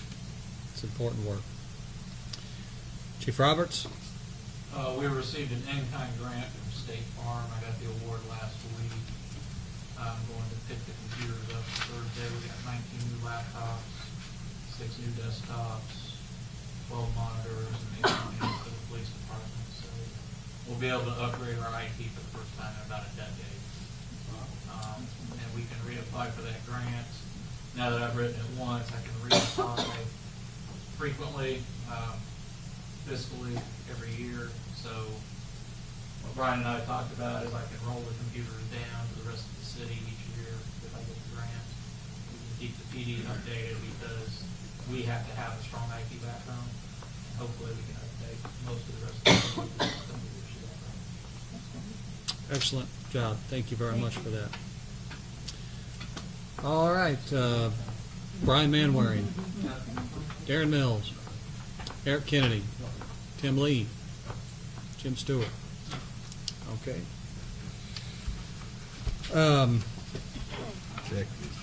We have an yes, Miss Ripley. I'm not used to you being up here on this side of the table. I actually have 2 things. One, at the next council meeting, June 27th, I'd like to arrange to have everybody's pictures taken. 1 for the website and 2 for the Apple Festival booklet. And so I'm going to have them here like at 5:40, 5:45, and so everybody can look nice and all that. Come early and What are we gonna do with Danny? I just said, whatever. No, we get it. Who does makeup in town? The other thing is the Municipal League magazine the Municipal League offers a newly elected officials workshop if anybody's interested. So, that's fine. all right. And Loretta, do you have anything? Okay. We did approve the appointment earlier, just so you know.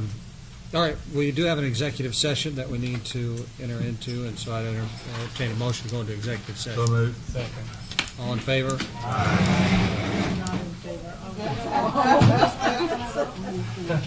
Barb asked her if she thinks she can do me any good. I wouldn't even try.